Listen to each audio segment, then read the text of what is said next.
Good evening, my friend. I'm glad you're here. Before we begin, find a place to rest where you feel safe. Dim the lights if you can. Let the hum of a fan or perhaps the soft crackle of a fire accompany you. If you like, open a window just a little and let the night breeze remind you that the world is larger, quieter than the worries that may have followed you into bed. Tonight we will wander together through one of history's coldest winters, walking softly in the footsteps of American soldiers in the final months of the Second World War. It is not a tale of glory shouted, but of endurance whispered. It is about the quiet longing for warmth, the small mercies of companionship, and the strength found in unlikely places. If you find comfort in these stories, I'd be grateful if you clicked like or subscribed, so you'll have these gentle journeys waiting whenever sleep feels far away. And I'd love to know where you're listening from, whether you're curled near a glowing lamp, beside a window cracked to the night air, or under blankets as snow falls outside. Take a slow breath in and let it out just as slowly. Let the weight of the day slide from your shoulders. We are not rushing anywhere. Time here belongs to rest. And so, we begin with a hidden wish that every soldier carried in his heart. A hidden wish for warmth lingers in the cold. Beneath the heavy cloth of the uniform, beneath the straps of gear and the steel of the helmet, there lived something quieter, an unspoken wish. It was not for medals or headlines, nor even for victories shouted across the ocean. It was for something simpler, almost childlike. The hope of a warm bed, of bread still soft from an oven, of a mother's voice calling someone home. The soldiers who crouched in the frozen woods of France in the winter of 1945 seldom admitted these things aloud. Words were precious, rationed like the cigarettes and the coffee grounds passed hand to hand. But in the silence of the night watch, when the frost crept over their coats and sleep pulled at their eyes, these wishes stirred like embers hidden under ash. They longed for warmth, yes, but also for the weight of routine, the everyday comfort of knowing how tomorrow might look. Out here, tomorrow was a mystery carried in the barrels of rifles and the thunder of distant guns.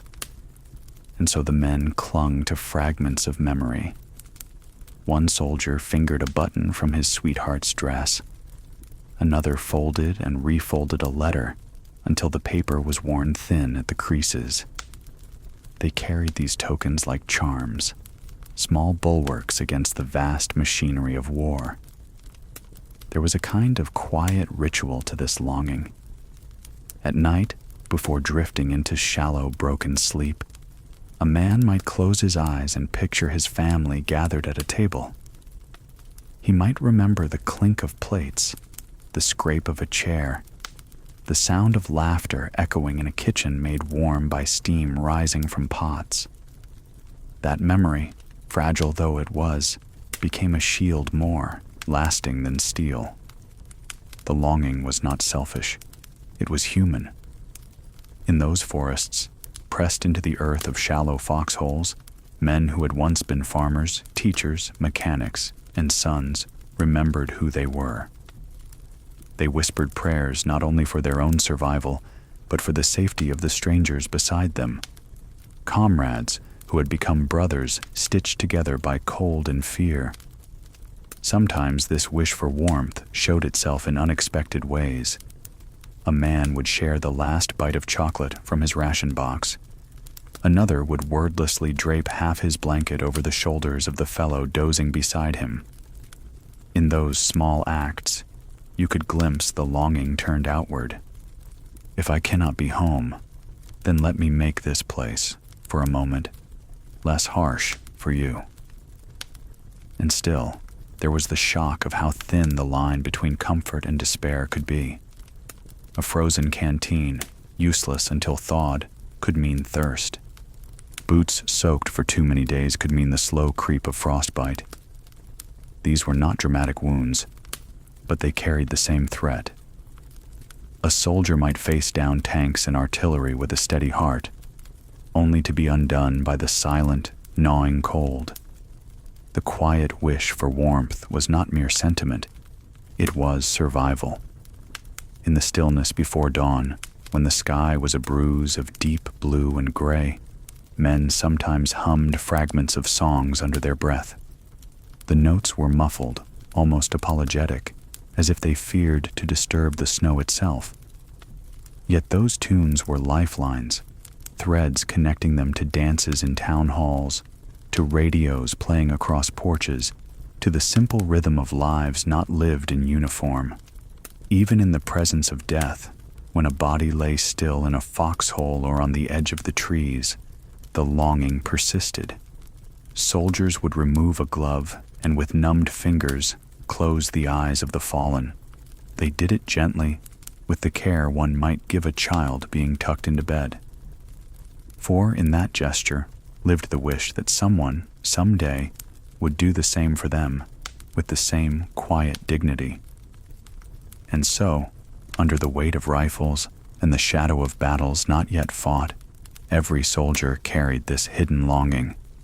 It was a lantern burning unseen, guiding them through the cold, reminding them of what waited far away. A porch light glowing, the sound of footsteps on a familiar stair, a door opening to welcome them home. Each dawn begins with stiff boots and silence. Morning in that winter did not arrive with gentle sunlight slipping through curtains. It came harsh, abrupt, and cold enough to make even the simplest task a trial. For the American soldiers crouched in shallow foxholes along the forests of eastern France, dawn meant waking from uneasy slumber with joints that felt locked in place, as if the night had turned every bone to iron. The ground was their bed, and it was merciless. Beneath the thin wool blankets stiffened by ice, men stirred reluctantly, moving slowly because every shift of muscle sent a dull ache through the body. The earth itself seemed frozen solid, as though even nature had conspired to deny them rest. What passed for a mattress was simply a patch of dirt hardened by frost, pressing its hardness into the curve of their backs.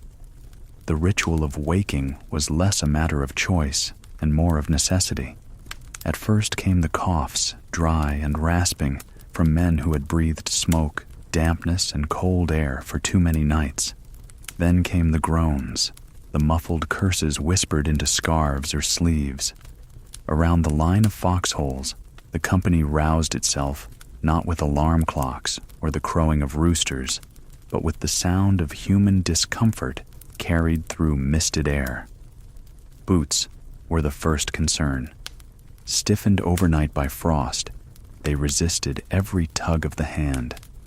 Laces, hardened into stubborn ropes, refused to bend without coaxing. Some men placed the leather close to their bodies in the night, hoping their own warmth would keep them pliable. Others simply fought with them in the gray light, wincing as numb fingers worked slowly against the frozen knots. Shoes were more than protection. They were survival. A man who lost his boots to the cold risked losing his toes and then his place in the line. Next came water, or what should have been water. Canteens left beside foxholes froze solid, the metal biting at any hand that dared touch it bare.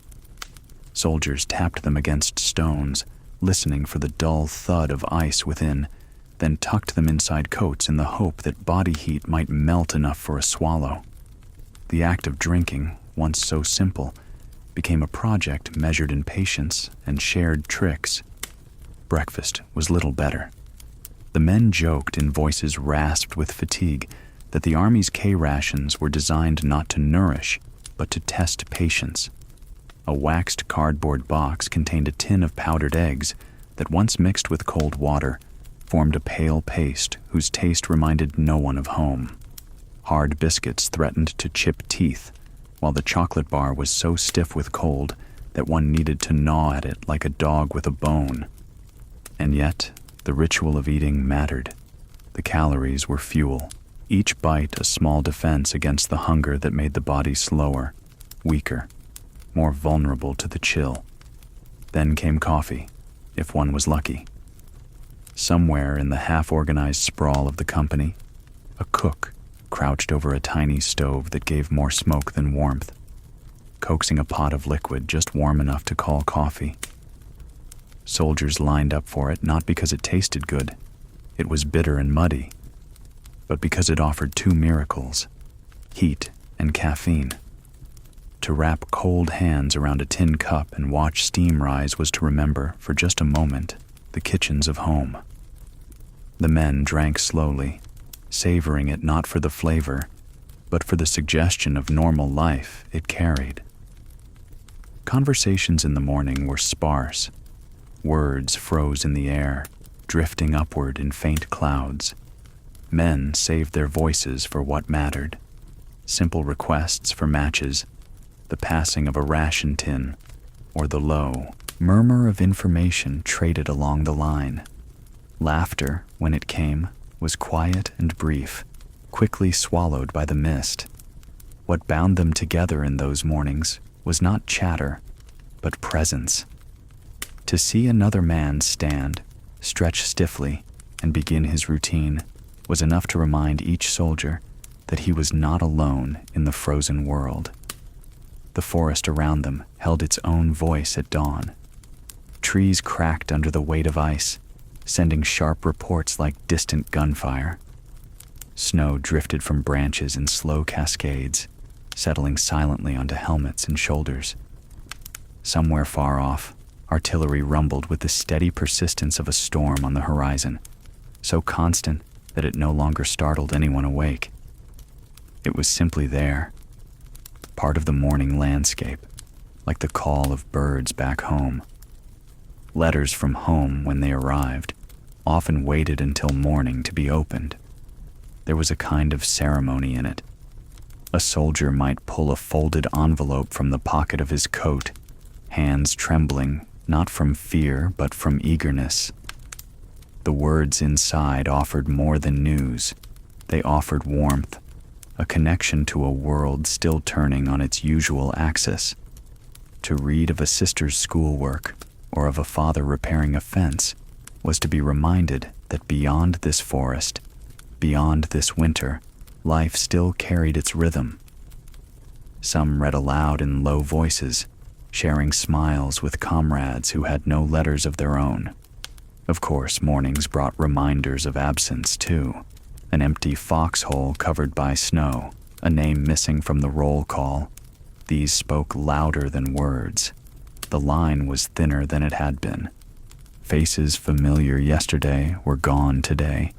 Yet even this was folded into the routine of dawn, endured in silence, honored with bowed heads and the steady continuation of tasks. To linger too long on grief was dangerous. The cold and the war demanded attention. And so mornings stretched on, measured in the sound of rifles being checked, of clips slid into place, of breath puffing steadily in the air. Each motion was part of a rhythm that kept fear at bay. To clean a rifle, to adjust a strap, to light a cigarette with trembling fingers, these were not just habits, but anchors. They gave shape to days that might otherwise dissolve into endless waiting. Occasionally, there was a gift. A shipment of fresh socks arrived, and men treated them as treasures greater than gold. To pull dry wool over numbed toes was to feel, for a moment, human again. Laughter returned then, short bursts of joy shared among men who rarely smiled.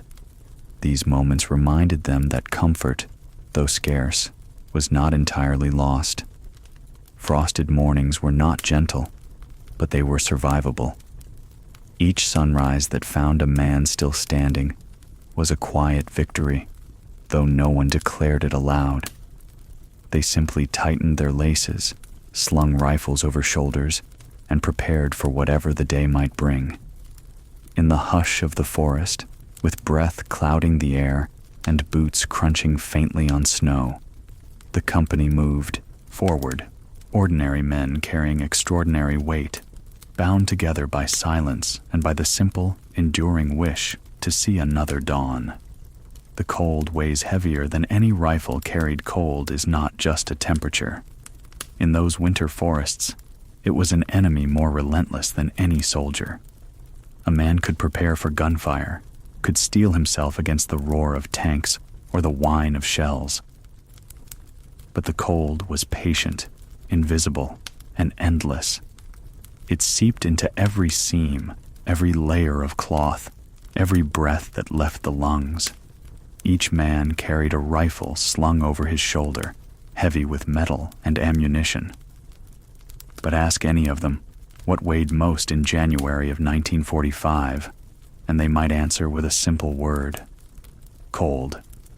It pressed down on the body like an unseen burden, making every movement slower, every task more demanding. Boots became blocks of ice. Even with 2 pairs of wool socks, often damp, sometimes frozen stiff, the toes lost feeling. At first, there was numbness, then sharp pain like needles, then nothing again. That nothing was worse, for it hinted at frostbite, the silent thief that claimed flesh before a man realized what was happening. Soldiers marched and dug and fought with the constant fear that their own feet might betray them. Hands, too, suffered. Gloves were issued, but wool grew damp quickly, and leather stiffened in the frost. To hold a rifle was to feel metal bite through cloth, a cold so sharp it almost burned. Trigger fingers cramped, and men blew on them endlessly, cupping hands together, rubbing them hard against each other to force a little circulation back. Every bullet fired required not only aim, but the will to push through numbness. Even the breath carried weight. Exhalations rose in pale clouds, settling on scarves and collars, where they froze into tiny crystals that scraped against skin. Helmets collected a rim of ice along their edges. Canteens froze, belts stiffened, straps cracked. Everything a man wore or carried seemed to turn against him, transformed by the cold into instruments of discomfort. At night, the burden grew heavier. Blankets stiffened like planks. To lie down was to feel the earth's chill reach up into bones, sucking warmth away no matter how tightly one curled. Sleep came in snatches, 10 minutes here, 20 there, broken by shivers that rattled the chest. Men woke with eyelashes frozen together, with faces stiff from rime, with joints that screamed when they tried to stand. Food, too, was claimed by the cold. Chocolate bars were as hard as stones. Cans of meat required knives just to scrape the contents free. Cigarettes, those fragile comforts, often snapped in half when bent. The men joked grimly about their icebox rations, but behind the humor was fatigue.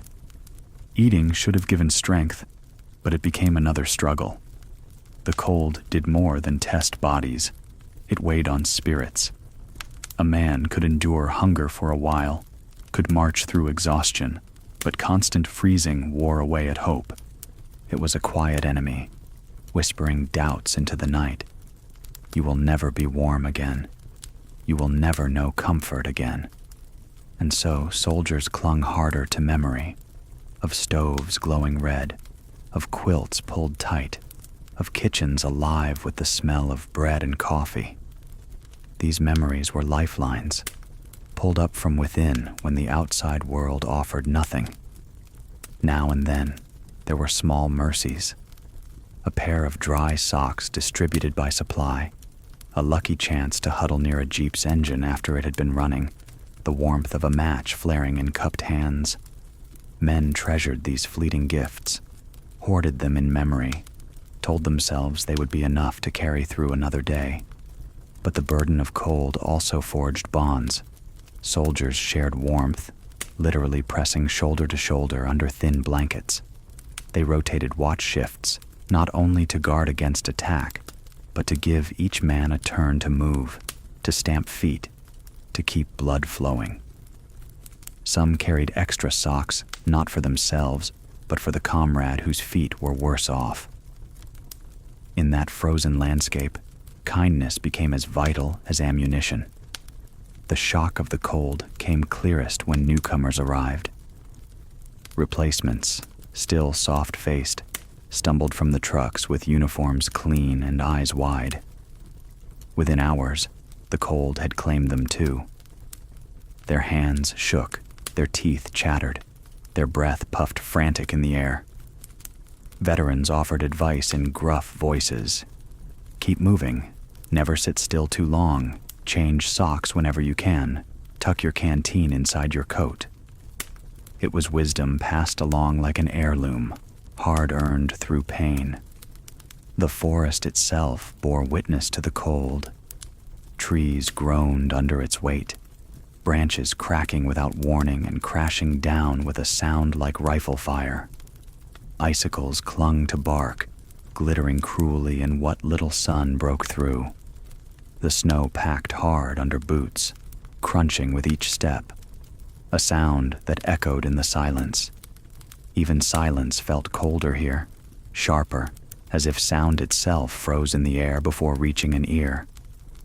Some men wrote about it in letters, not the battles or the tactics, those were censored anyway, but the cold.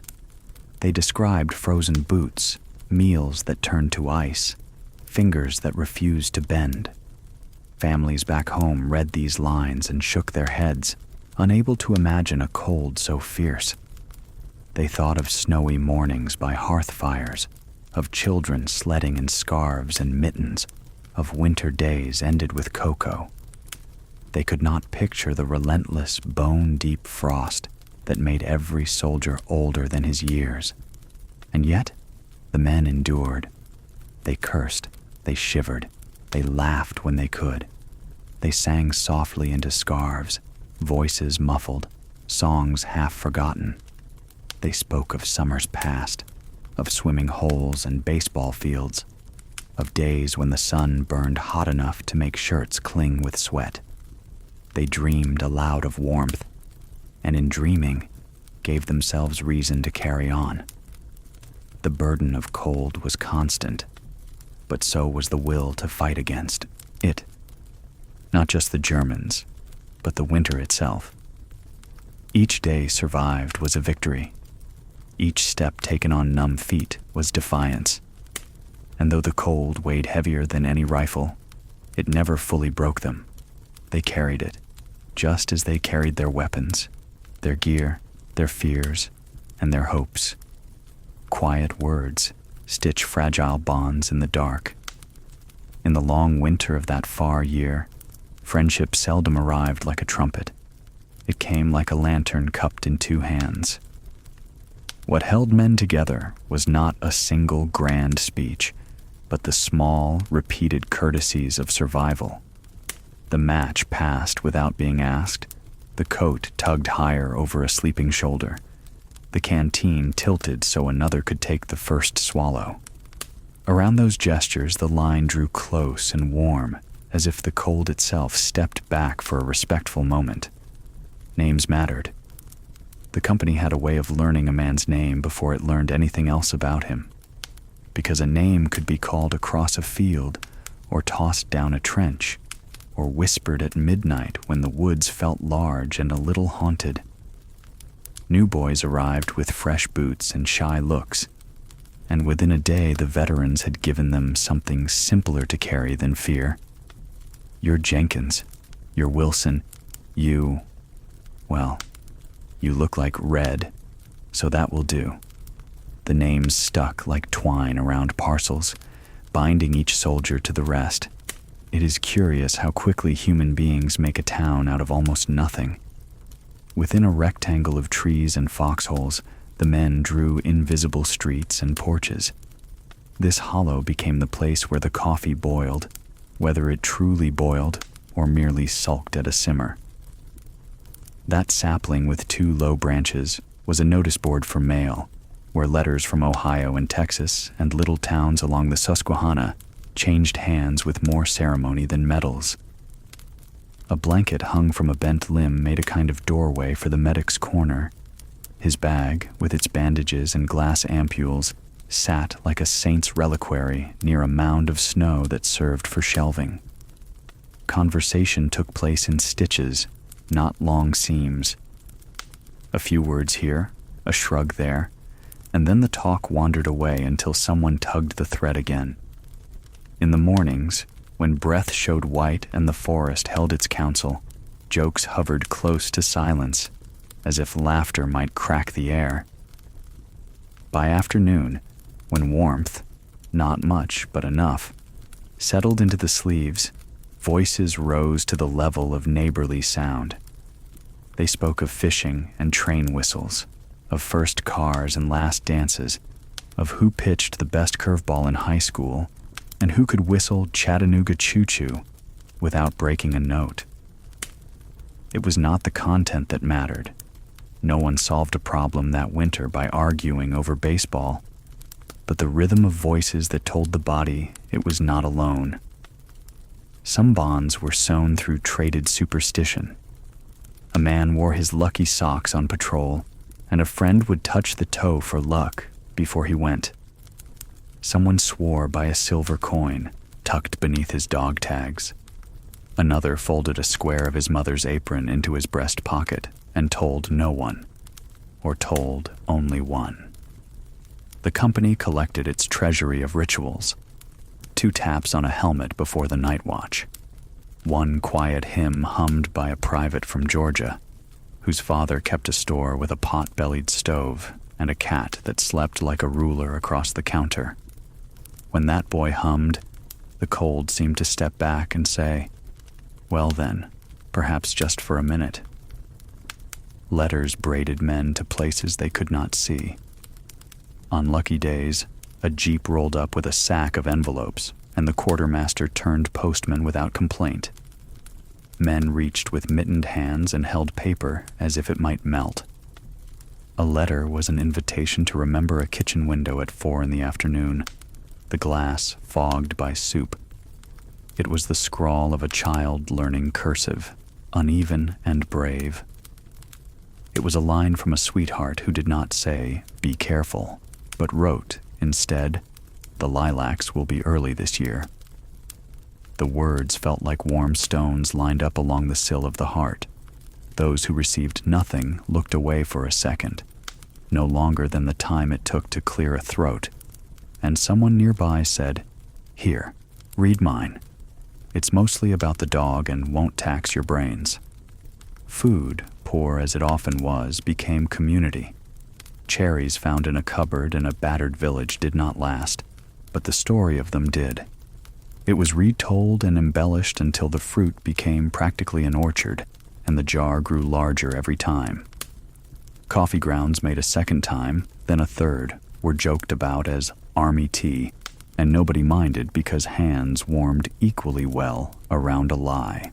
On rare evenings, a cook worked a miracle with a pan of powdered eggs, a little bacon grease saved like a promissory note, and the whole line ate as if they had remembered how to taste.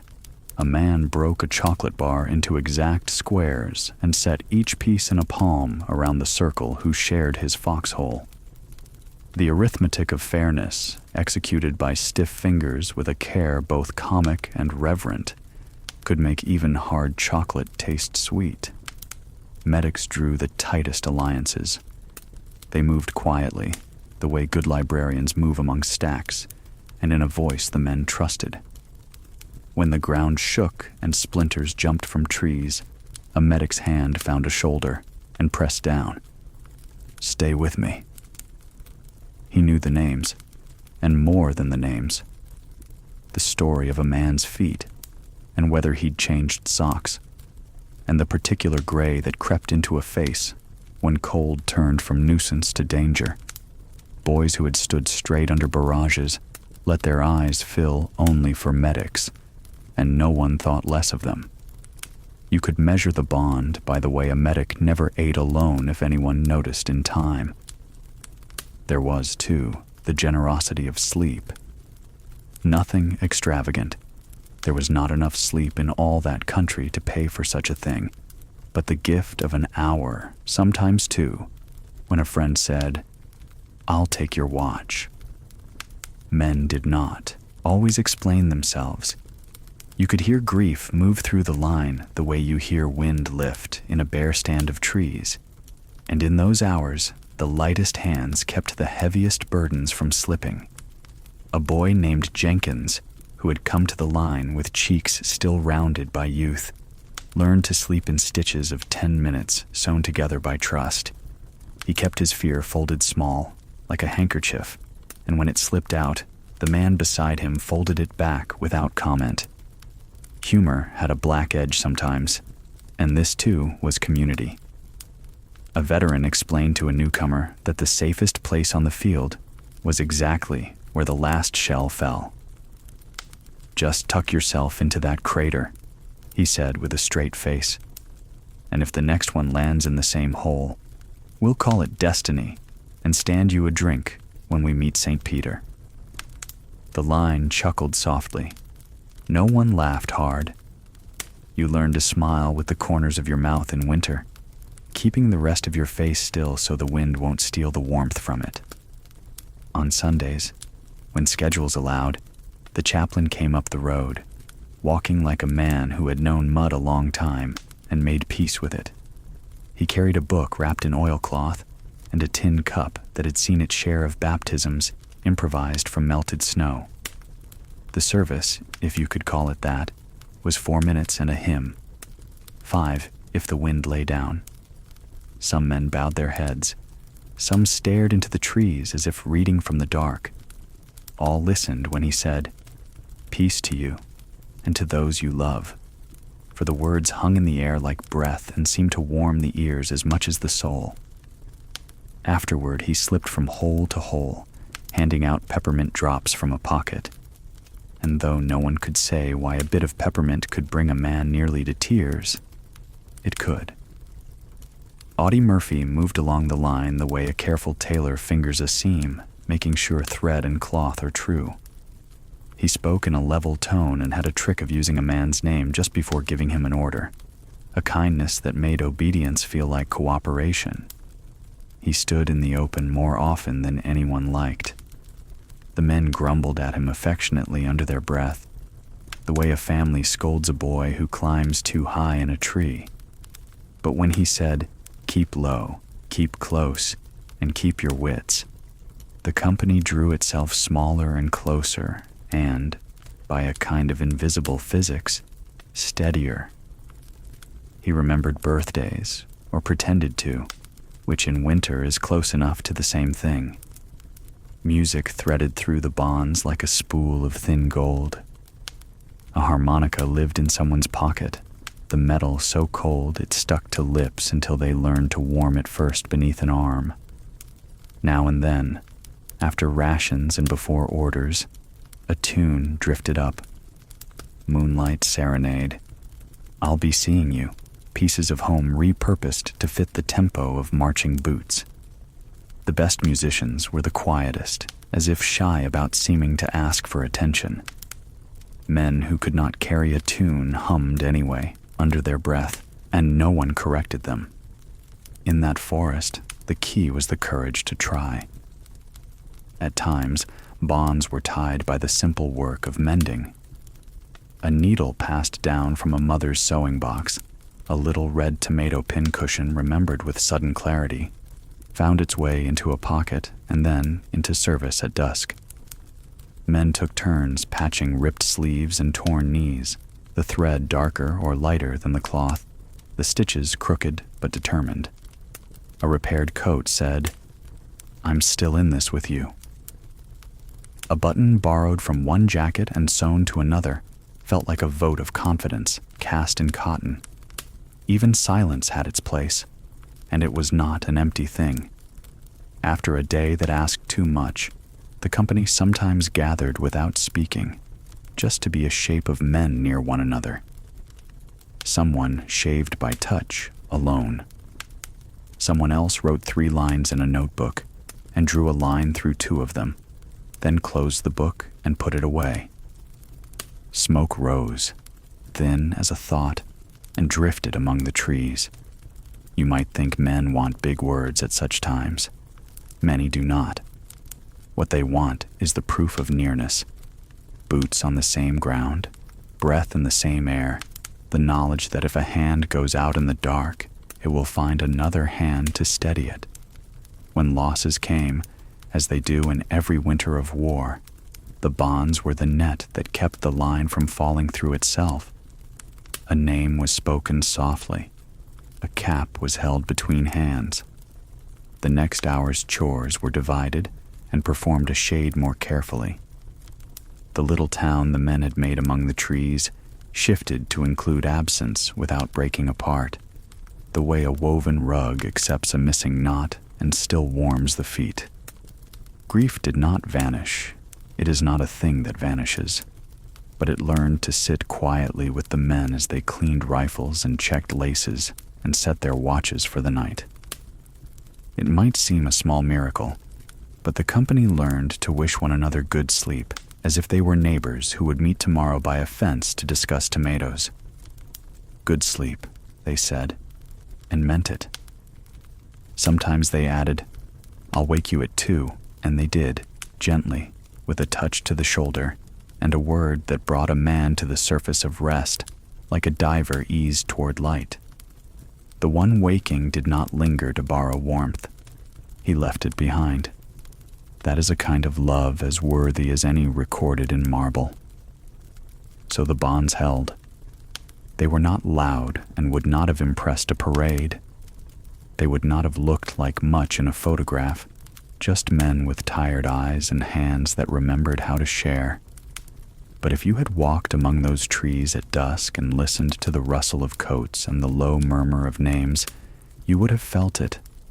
The fabric of a small community sewn out of hardship and steadied by ordinary grace. In a season when cold and fear made everything heavier, friendship made everything just light enough to carry. A young officer steadies men older than him.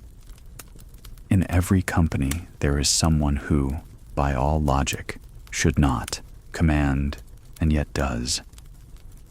Among the weary soldiers of that winter stood a lieutenant, barely out of his teens, his frame slight, his face not long parted from boyhood. And still, when he walked the line, something in the air bent toward him.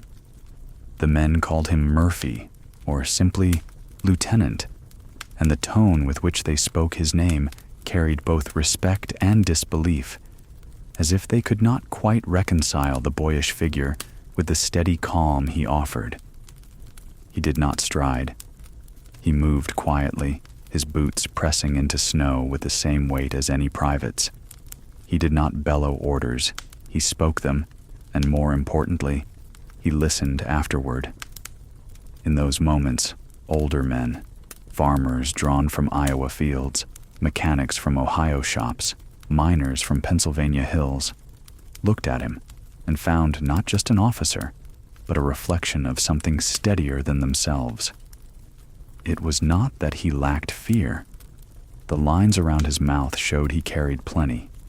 It was that he carried it without passing it on. The mornings told the story most clearly. Dawn brought its usual misery.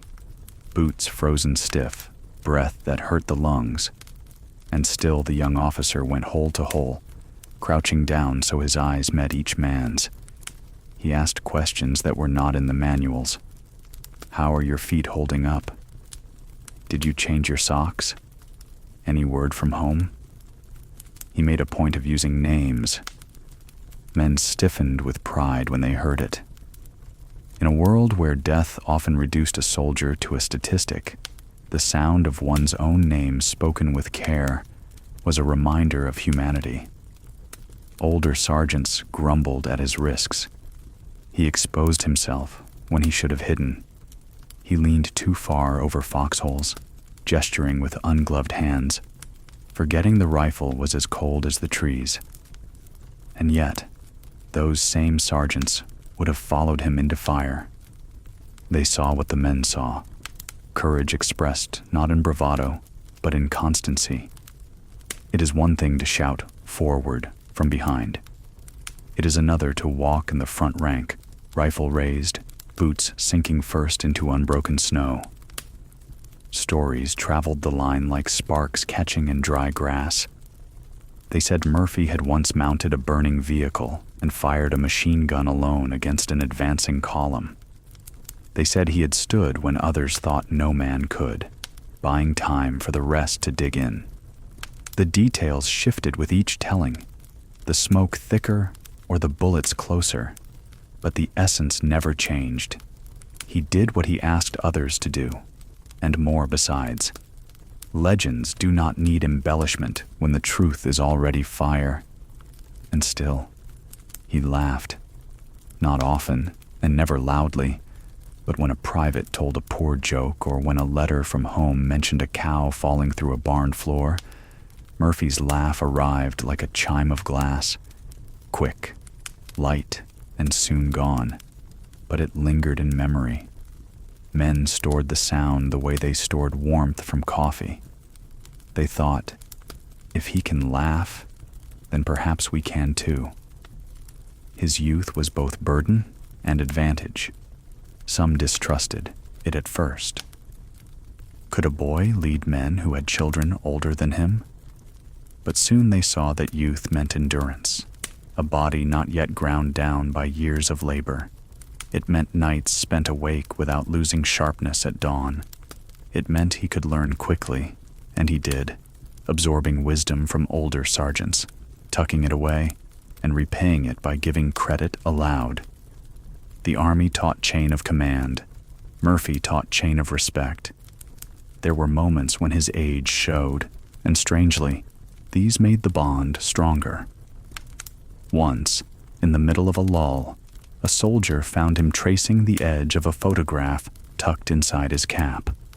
A girl smiled from that small square, her eyes clear in black and white.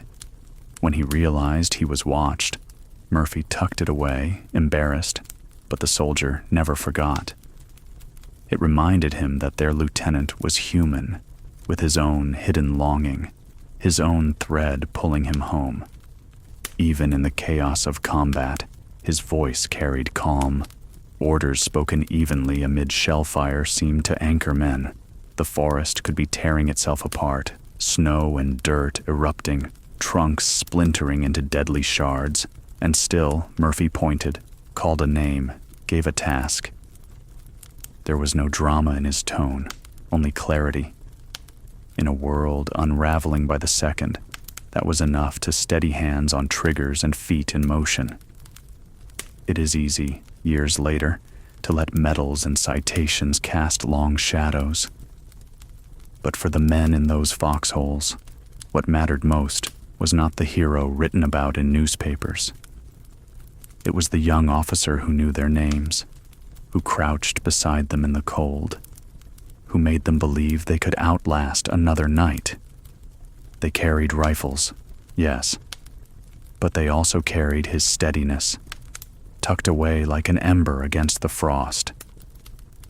And if you asked them afterward what they remembered most, it might not be his bravery in the blaze of battle. It might be something smaller, the way he handed over half his last cigarette, the way he adjusted a blanket around a dozing private, the way he spoke a word of praise not in front of all, but quietly, just to one man, like a father steadying a son. In war, those are the gestures that linger. In another's courage, weary men see themselves. There is a curious thing that happens in the midst of war. Men who might never have spoken to each other in a quiet town, who might have passed one another on a street without a nod, find themselves bound together by silence, by hunger, by the same raw edge of fear. In that binding, they begin to see themselves reflected in one another. And sometimes, the reflection gives back more than what the mirror was asked to hold. In those frozen days of January, the soldiers crouched in their shallow foxholes began to lean, quietly, on the example of the young lieutenant. They did not need speeches. What they needed was a model of endurance, and they found it in the boyish figure who moved calmly among them. Each man, whether he admitted it aloud or not, saw in that calm a possibility. Perhaps I, too, can last another night. Perhaps I, too, can keep going when the cold insists I cannot. But reflections of strength did not shine only from Murphy. They gleamed, faint but real, in the faces of other men as well.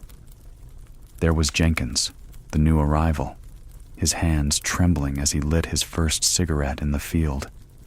He had the look of someone still more boy than soldier. And yet, when the machine guns opened and the air tore with bullets, Jenkins did not run. He pressed himself into the earth, heart hammering, and when his turn came, he lifted his rifle and fired. His shots were wild at first, but they grew steadier with each pull of the trigger. Around him, the veterans took note. Not one said it aloud, but they watched. They saw a reflection of themselves, the way they had been once, raw and afraid, and the way they had learned slowly to stand in the storm. Strength in that place was never about size or voice. It was about small continuances.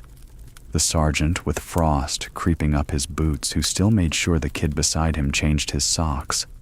The cook who stirred thin coffee over a stove that barely glowed, offering each tin mug with a tired nod as though he were serving a feast. The medic whose hands shook from the cold but never faltered when he dressed a wound, working by the glow of a lighter cupped against the dark. These were quiet reflections of strength, and in them each man saw proof that the others still believed in tomorrow. At times the reflection came in darker ways. A man who had lost too much, who stared blankly at nothing for hours, could mirror another soldier's secret fear. Will that be me next week? The silence of grief, the sudden absence where a voice had been, became its own echo. Yet even in that sorrow, strength appeared, because the men did not turn away. They shouldered their comrade's rifle, carried his pack, buried his name deep in their hearts. In doing so, they mirrored back to one another the resilience that grief demands. The reflections were not always noble. Sometimes they were plain, even homely. A man chewing on a biscuit so hard it cracked a tooth, and another laughing at the absurdity of calling it breakfast. A soldier muttering curses at frozen laces, and the others chuckling because they, too, had fumbled with stiff fingers that refused to bend. The laughter was brief, sometimes bordering on bitterness, but it was real. And in that laughter, muffled under scarves, the men glimpsed their own capacity to find humor in misery. That was a strength as precious as ammunition. When they looked at Murphy, they saw a leader who, by all appearances, should not have been there. Too small, too young, too fresh-faced. Yet his steadiness forced them to look again at themselves. If he, barely 19, can shoulder this, then I, with more years, more weight in my bones, can shoulder it too. It was as if his courage cast back their own in sharper outline. Reflection works that way, not only showing what is there, but clarifying, amplifying. On one long night of watch, when the sky was pale with starlight and the snow glowed faintly as though lit from within, a soldier whispered to another, "I can't see how he does it. He doesn't look afraid." The other answered, "He is afraid. He just carries it different." That answer lingered. A mirror turned back on them both. Each man realized he carried fear too, but perhaps, like the lieutenant, he could carry it without letting it spill. The reflections deepened when letters arrived.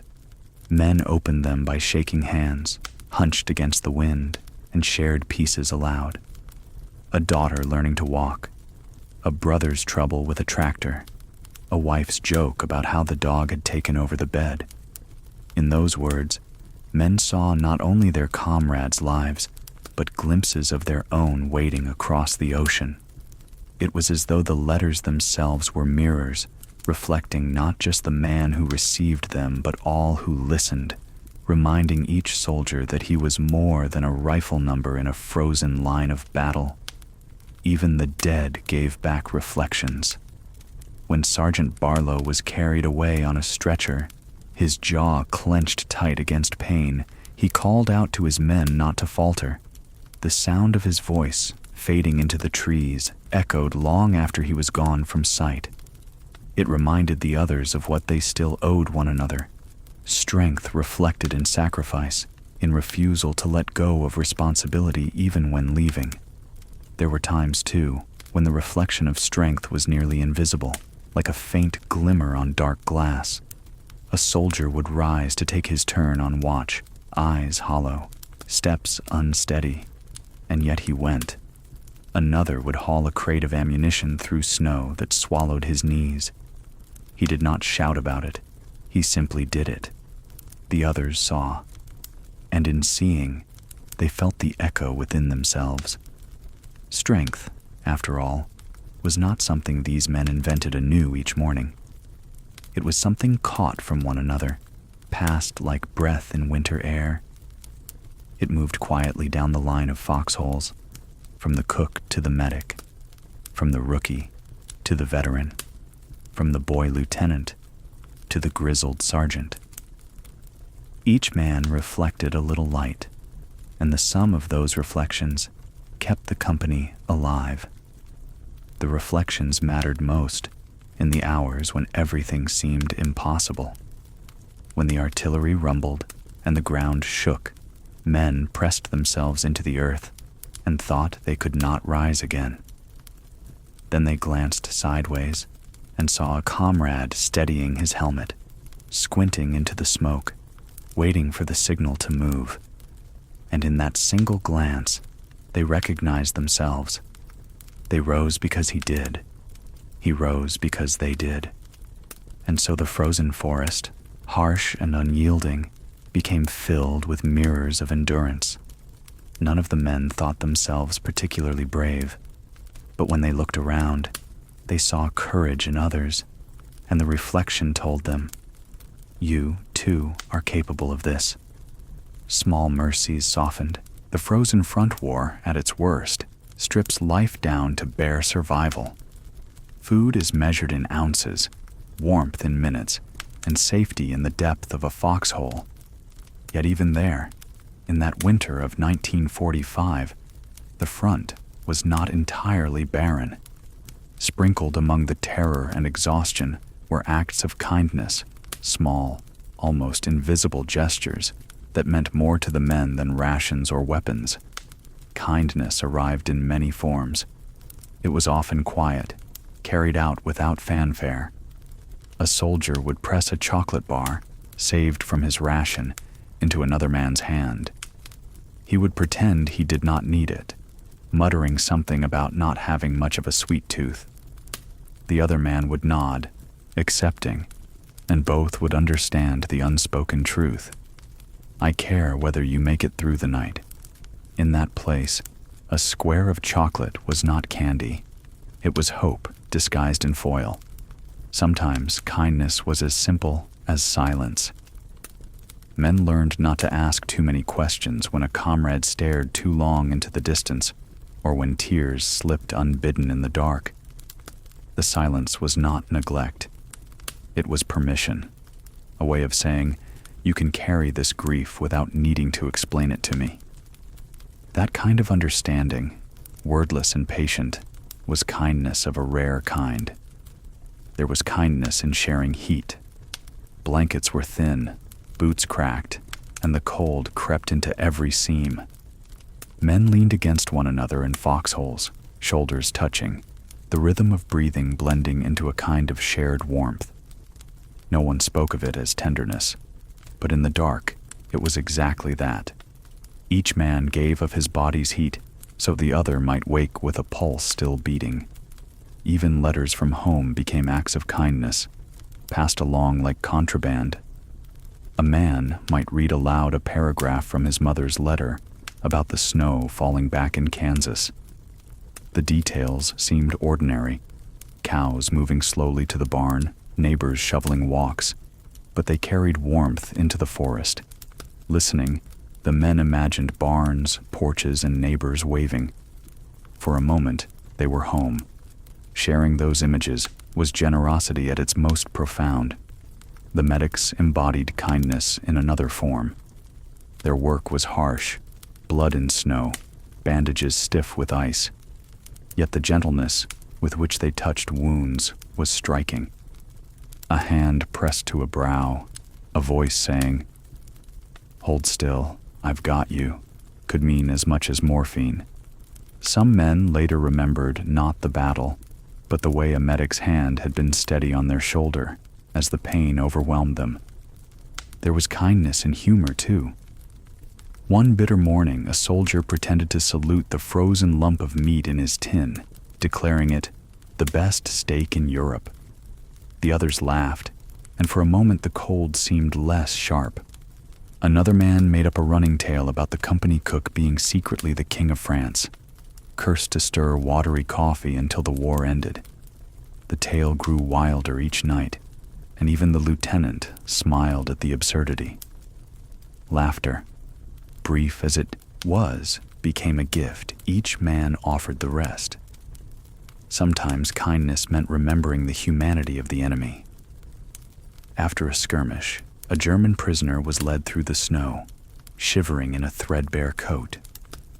One American, no older than 20, slipped his spare gloves into the prisoner's hands without a word. Others watched, astonished, then looked away. That gesture was never reported, never written in after-action notes, but for those who saw it, it became a memory carried home, a reminder that kindness can exist even when everything urges cruelty. The lieutenant himself was often the source of quiet kindness. He remembered names, as if by holding on to them he could hold on to the men themselves. He crouched to speak eye to eye, not to bark from above. He asked about mothers, wives, sweethearts. One night, he gave up his last dry socks to a private whose feet had gone numb. No medals recorded such things, but the men remembered. In the ledger of war, such gestures weighed more than citations. And then, there were the smallest kindnesses, almost invisible unless one looked closely. A man pulling his comrade's helmet closer as he slept. Another adjusting the blanket to cover cold hands. A match passed from one foxhole to another through the dark. These things were tiny, barely noticeable, but they were remembered with startling clarity afterward. Soldiers wrote home of them, years later, as the proof that even in hell, men had not forgotten how to be gentle. The greatest kindness, perhaps, was the refusal to leave one another behind. When artillery ripped through the forest and someone cried out, men crawled through the snow, exposing themselves to drag the wounded back. They did it not because of orders, but because of the bond forged in the shared misery of cold nights.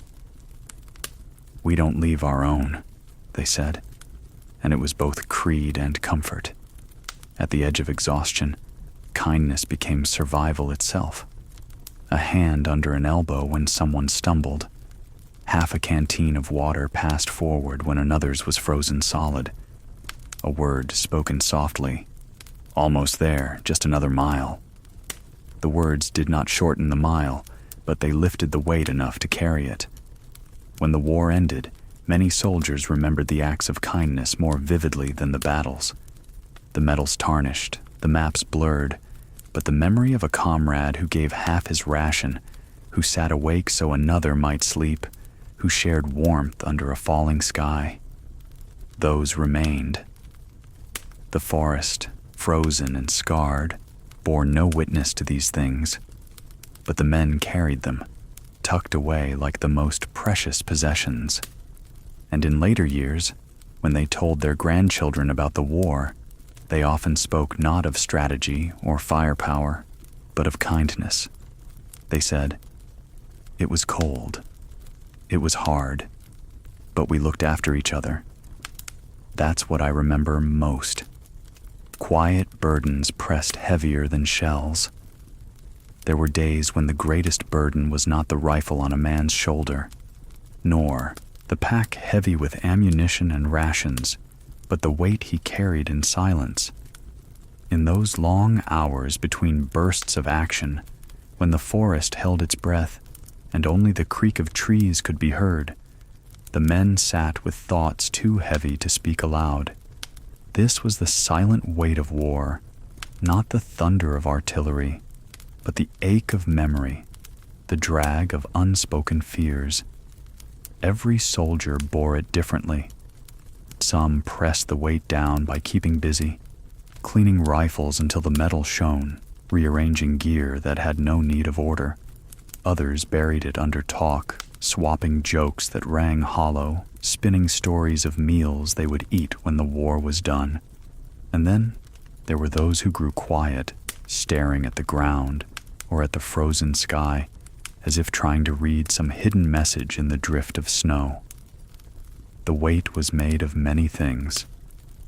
For some, it was worry for families left behind. A farm in Iowa where fields lay fallow because the hands that plowed them were holding rifles now. A wife in Ohio carrying a child alone, unsure if her husband would ever see that child take a first step. Parents growing old without sons to steady them. These worries pressed as surely as any load, invisible but unrelenting. For others, the weight was the memory of what had already been lost. Friends left behind in Italy, names scratched out of rosters after Anzio and Salerno. The face of a man who had laughed over a cigarette in Sicily now gone, replaced by a shallow grave marked with a thin wooden cross. At night, when the wind rattled the branches, those memories returned, heavy and cold. And then there was the weight of fear, the knowledge that at any moment a shell could fall, a sniper's bullet could crack through the stillness. Fear that the next push across a field might be the last. Few spoke of it, but all felt it. It settled on their shoulders like the snow itself, silent, invisible, but impossible to ignore. The lieutenant knew this weight. He carried his own, though he seldom let it show. Yet the men saw it in the way he sometimes paused before speaking, in the far-off look that crossed his face when the noise of battle died down. Perhaps he thought of the men who had not made it this far. Perhaps he thought of home, the same way they all did. But he did not share it aloud. His silence was another form of burden. The weight showed itself in small gestures. A man taking longer to lace his boots, as if the simple act might delay the next march. Another folding and unfolding the same letter until the creases nearly tore it apart. A soldier refusing the last bite of his ration, not because he wasn't hungry, but because swallowing felt like admitting another day had passed without end. These were the ways men carried what could not be spoken. Sometimes, though, silence broke. In the dead of night, when the stars stretched cold above the tree line, a man might whisper to the one beside him. A confession, quick and low. "I don't think I'll make it," or "I dream of home every night." The other would not answer with promises. He would only nod or murmur, "Me too." That was enough. The weight did not vanish, but it shifted slightly, as if two shoulders bore it instead of one. There were heavier silences still. After a barrage, when bodies were carried back under tarps, men seldom spoke. They looked at the ground, at their boots, anywhere but at the stretcher. The silence in those moments was suffocating, thick with what everyone knew but dared not say. It could have been me. And yet, even that silence held a kind of strength. In not speaking, the men preserved a fragile dignity for the fallen. The snow itself seemed to echo this hush. It muffled footsteps, softened gunfire, swallowed words before they traveled far. It was as though the whole world conspired to keep the soldiers wrapped in quiet, forcing them to carry their thoughts inward. A man could shout into the winter air, but the snow would drink his voice, leaving only the sound of his own breath. At times, the silent weight felt unbearable. One soldier, shivering in his hole, muttered that the war would never end, that they would freeze here until the forest itself consumed them. Another pressed a photograph to his lips as if trying to kiss away the ache. Each act was a sign of the same thing, the burden pressing too heavy, the silence too vast. But within the silence, strange comforts also bloomed. The quiet gave men time to think, to remember. Some recalled childhood winters, sledding down hills or trudging home from school with snow clinging to wool mittens. Those memories, pulled from the stillness, warmed them more than any fire. Others prayed, lips moving soundlessly, trusting that God could hear what men could not. Even small noises broke the weight. The scrape of a shovel against frozen ground, the hiss of water poured into a tin cup, the sudden laugh of a man who remembered a joke from home. These sounds reminded the company that they were not alone inside their heads. The silence could press hard, but it could also be shared, broken gently by presence. The silent weight never disappeared. It was part of the uniform, as surely as boots or helmet. Yet the men learned to carry it, to balance it among themselves. One day, a man buckled under it, and another reached to steady him. The next day, the roles reversed. In this way, the company kept moving, step by step, through forests that seemed endless. And later, when the war was long behind them, it was the silence they remembered as much as the noise. They could recall the sound of artillery, yes, but more deeply they remembered the hush between barrages, the way the world seemed to pause, breath held, waiting. They remembered the weight of unspoken words, the way kindness could lighten it, the way a glance from a comrade could carry half the load. The forest is gone now, its trees grown new and tall, its scars hidden under moss and grass. But in memory, the silence remains, a weight carried across decades, softer now, but still there.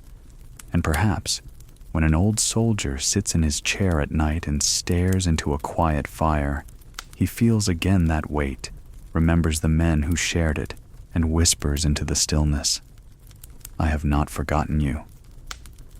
The night watch became its own quiet trial. Night in the forest was never truly silent, though it came close enough to fool the weary. The trees creaked under their heavy coats of ice.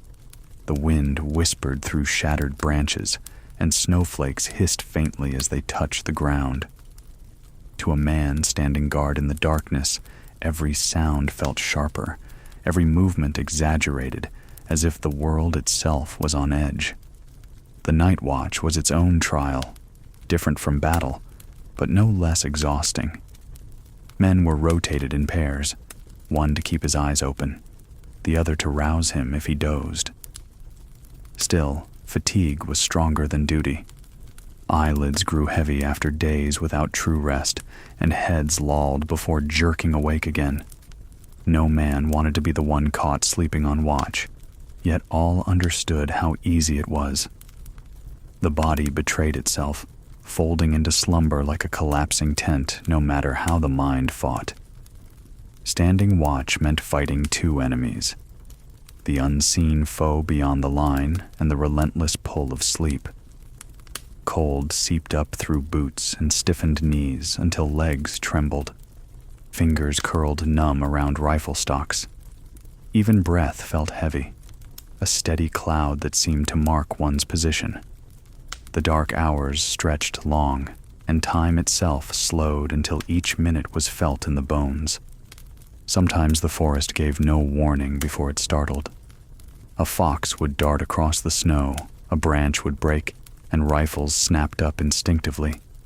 Hearts pounded in chests, breaths caught, until the truth revealed itself. No enemy, only nature reminding them of its presence. Afterward, laughter might bubble up, a tired, shaky sort of relief. The joke always followed.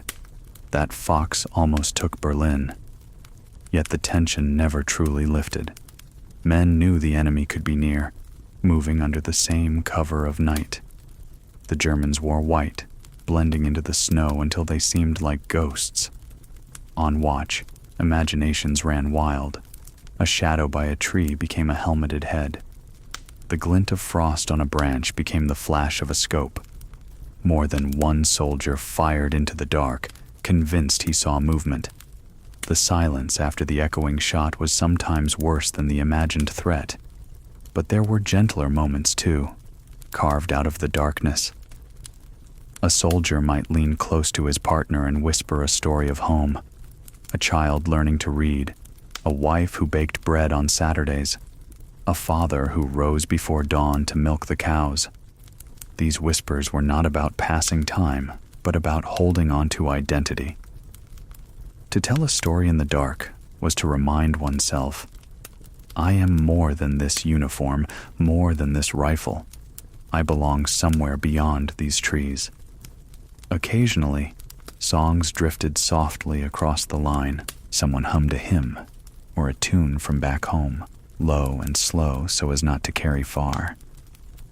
The notes warmed the night, fragile as they were, and others listening in foxholes felt steadier for it. One night, a private hummed "Silent Night" under his breath, not even aware he was doing it. By the end of his shift, half the line had joined in, their voices blending with the wind.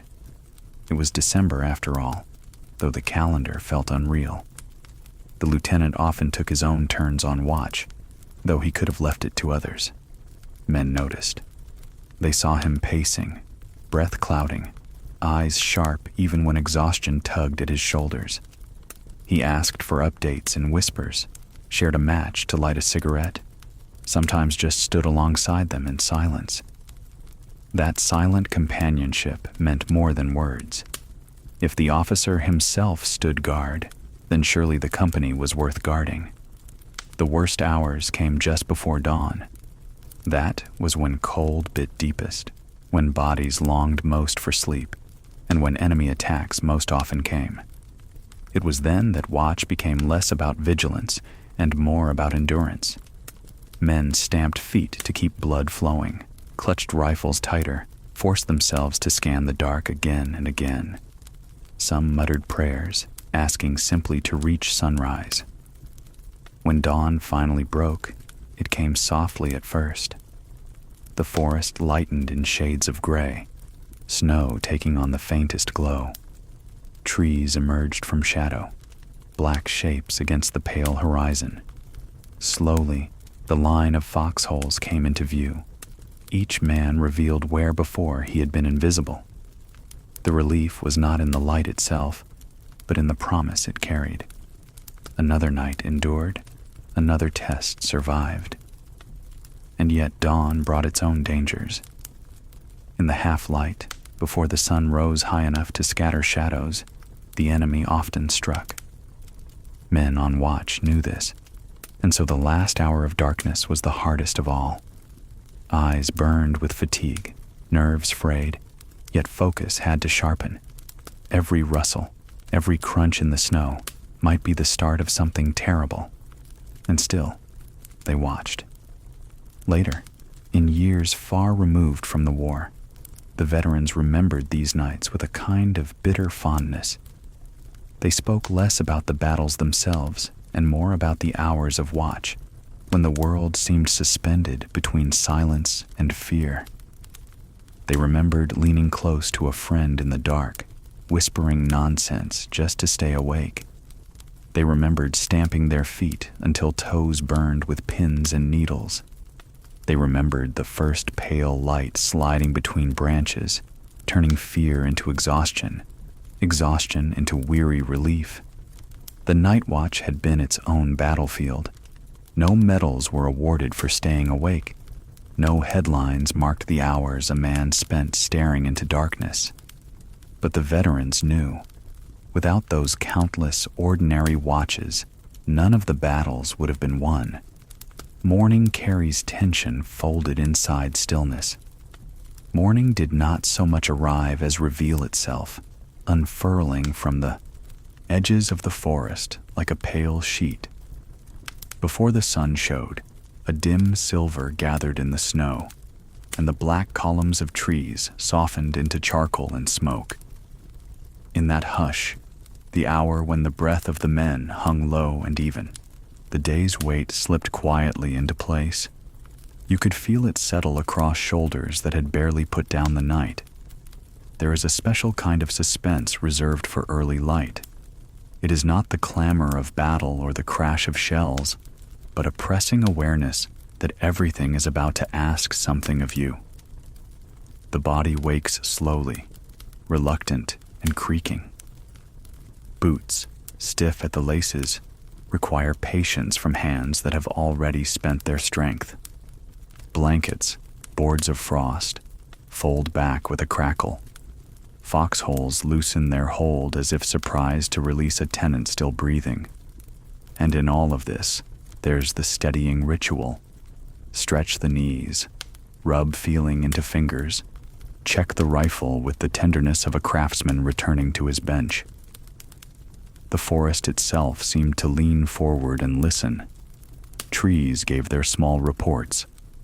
Ice settling, a branch easing downward with a muffled sigh. The snow at the lip of each foxhole showed a delicate ridge where breath had warmed and then refrozen it. Men rose without ceremony, one by one, silhouettes against the paling woods. They didn't speak at first. Words felt risky before coffee, and besides, any sentence longer than a few syllables fogged out in the air like a secret revealed too soon. Someone coaxed the little stove to life. The flame was a stingy thing, more suggestion than fire, and yet the company drifted toward it the way a town gathers at a small station to watch the early train. Tin cups appeared like magic. A cook, who answered to Pop, though he was younger than two of the sergeants, measured out the grounds with a ritual gravity that belonged to old churches. The pot complained, and then consented. Steam lifted. A hand reached for the first pour, and the line accepted this beginning as if sunrise needed a witness. Coffee in winter stretches farther than it weighs. The first sip was always more memory than flavor. Kitchens back home, a mother's chipped mug, a dinette by a window with frost ferns in the corners. But it was the heat that mattered. Heat took the edge off the shiver living between shoulder blades and fingers, that constant tremor that sneaks around courage and tries to untie it. With the tin snug in both palms, a man could feel the day saying, "You may begin." Mail made the next difference. A jeep nosed up the rutted track with its canvas flapping like tired flags, and a corporal in a muffler that had once been cheerful read out names, including those that were no longer here to answer. For those names, an arm went up out of habit and then lowered, and the paper slipped to the end of the heap where it would be posted for a clerk with softer hands. But the letters that found their owners delivered a measurable light. Men tucked them into their coats to warm before opening, as if the words themselves would unfreeze and flow easier over the tongue. A few read immediately, the paper shivering in their grip. A few waited for a quieter corner, or for a friend's presence, because some sentences ask for the courtesy of a witness. The young lieutenant moved along the line with a pencil behind one ear, and a list he never seemed to consult. He greeted the men by name, as though he had invented them himself. "How are your feet?" he asked, and the answers were honest, because the question always was. Socks arrived, thin, yes, but dry, and were traded around like festival favors. A man with better toes insisted another take the extra pair. No one refused. The lieutenant made the trades binding with a nod that passed for law. Morning reports gathered on the hood of a jeep. The paper edges lifted and fell in the mild breath of the day. Artillery off to the east spoke in distant, even sentences, the kind that conclude without drama, reminding everyone that words could turn to thunder at any hour. Murphy bent over a map already wrinkled into the shape of the land, listening to a sergeant describe a bend in the road that turned out to be a copse of stubborn hedges. They traced with a mittened finger the way they might thread a needle, steady, patient, knowing that one firm pass would hold the cloth together. Food, such as it was, made a second entrance after letters. The rations sounded like household chores when a man said them out loud. Biscuits, jam, cheese, a meat that asked to be trusted. Nobody pretended to enjoy it. What they enjoyed was the ritual of trading. Cheese for the jam, a biscuit for the chocolate token that a friend saved for later and then surrendered for now. One private, scholarly and pale, swore he could make the powdered eggs fold like custard if given a real pan and a stove that believed in second chances. The line gave him the stage of a grin, and he bowed from the waist as if the curtain had risen on Broadway. But beneath this wholesome business, the other business kept a seat at the table. Morning tension lived in the pauses between jokes, in the way men checked the distance to the tree line without seeming to look, in how a sentence ended short because the ear had turned toward the woods. It lived in the quiet inventory every soldier took. Ammunition clips counted not by number, but by feel. Grenades padded like pockets for spectacles. Canteens tested with a hopeful shake. It lived, too, in how carefully they treated their rifles. Oiled last night by candle stub, opened this morning with that small click which, by now, sounded like the lock on a door that still knew your key. There were orders, of course. Orders travel on mornings like birds that like the cold. We'll push to the south hedgerow at 9. Keep the gap tight along the road. Watch the windows in the farmstead. Plain language, left to wear its work clothes. A nod, passed down the line. Men adjusted straps, the way a farmer squares his shoulders before taking up the plow. No one exclaimed. Exclamation is a bird you seldom see in winter. In one foxhole, Jenkins tried his glove against the metal of his rifle and made a face that coaxed a smile from the man beside him. The older soldier, who could throw a ball of twine across a barn without missing the beam, showed the boy how to fold the glove's cuff so the trigger found skin without stealing heat from the rest of the hand. Morning is a classroom when it can be, and lessons given before 10 are remembered after dark. A mortar round far off wrote a small ellipsis in the air. The men paused, reading it together, then set the page aside because the sentence did not yet belong to them. Someone cut a strip from a blanket to cushion a heel. Someone else rubbed a shoulder that had slept badly beneath a root. A medic leaned with a listening ear to a cough until it told him it was nothing. People who have been cold a long time can hear a great deal in small sounds. The town that lived inside the company, its streets sketched by paths between holes, its shops made from crates and tarps, woke as well. The post office branch, a stump of maple with a notch cut in, held a tiny clutch of envelopes for men at the far end of the line. The bakery, which amounted to a dented pan and a story too hopeful to disbelieve, yielded nothing but a rumor of toast which was shared anyway. The church was the space under one leaning tree, where the chaplain sometimes stood for 4 minutes with his oilcloth and his gentle voice, and where a peppermint might appear if you looked surprised enough to be a child again. The lieutenant finished his circuit and stood for a moment with his hands on the Jeep's hood, eyes closing just long enough to smooth the worry behind them. When he opened them again, the day had brightened by a degree no thermometer could measure, and he said, "All right," in a tone that turned uncertainty into assignment. The word moved like a baton. Men took it and passed it along without bruising it. Before stepping off, there were the superstitions. A coin tapped twice on a dog tag, a photo kissed quickly and concealed, a fragment of a hymn hummed under breath, the notes so thin they threaded themselves through wool and vanished. Morning made room for such things, the way a porch makes room for one chair more than it should. No one mocked belief. Winter teaches courtesy to all the small ways a person holds himself together. And then the march.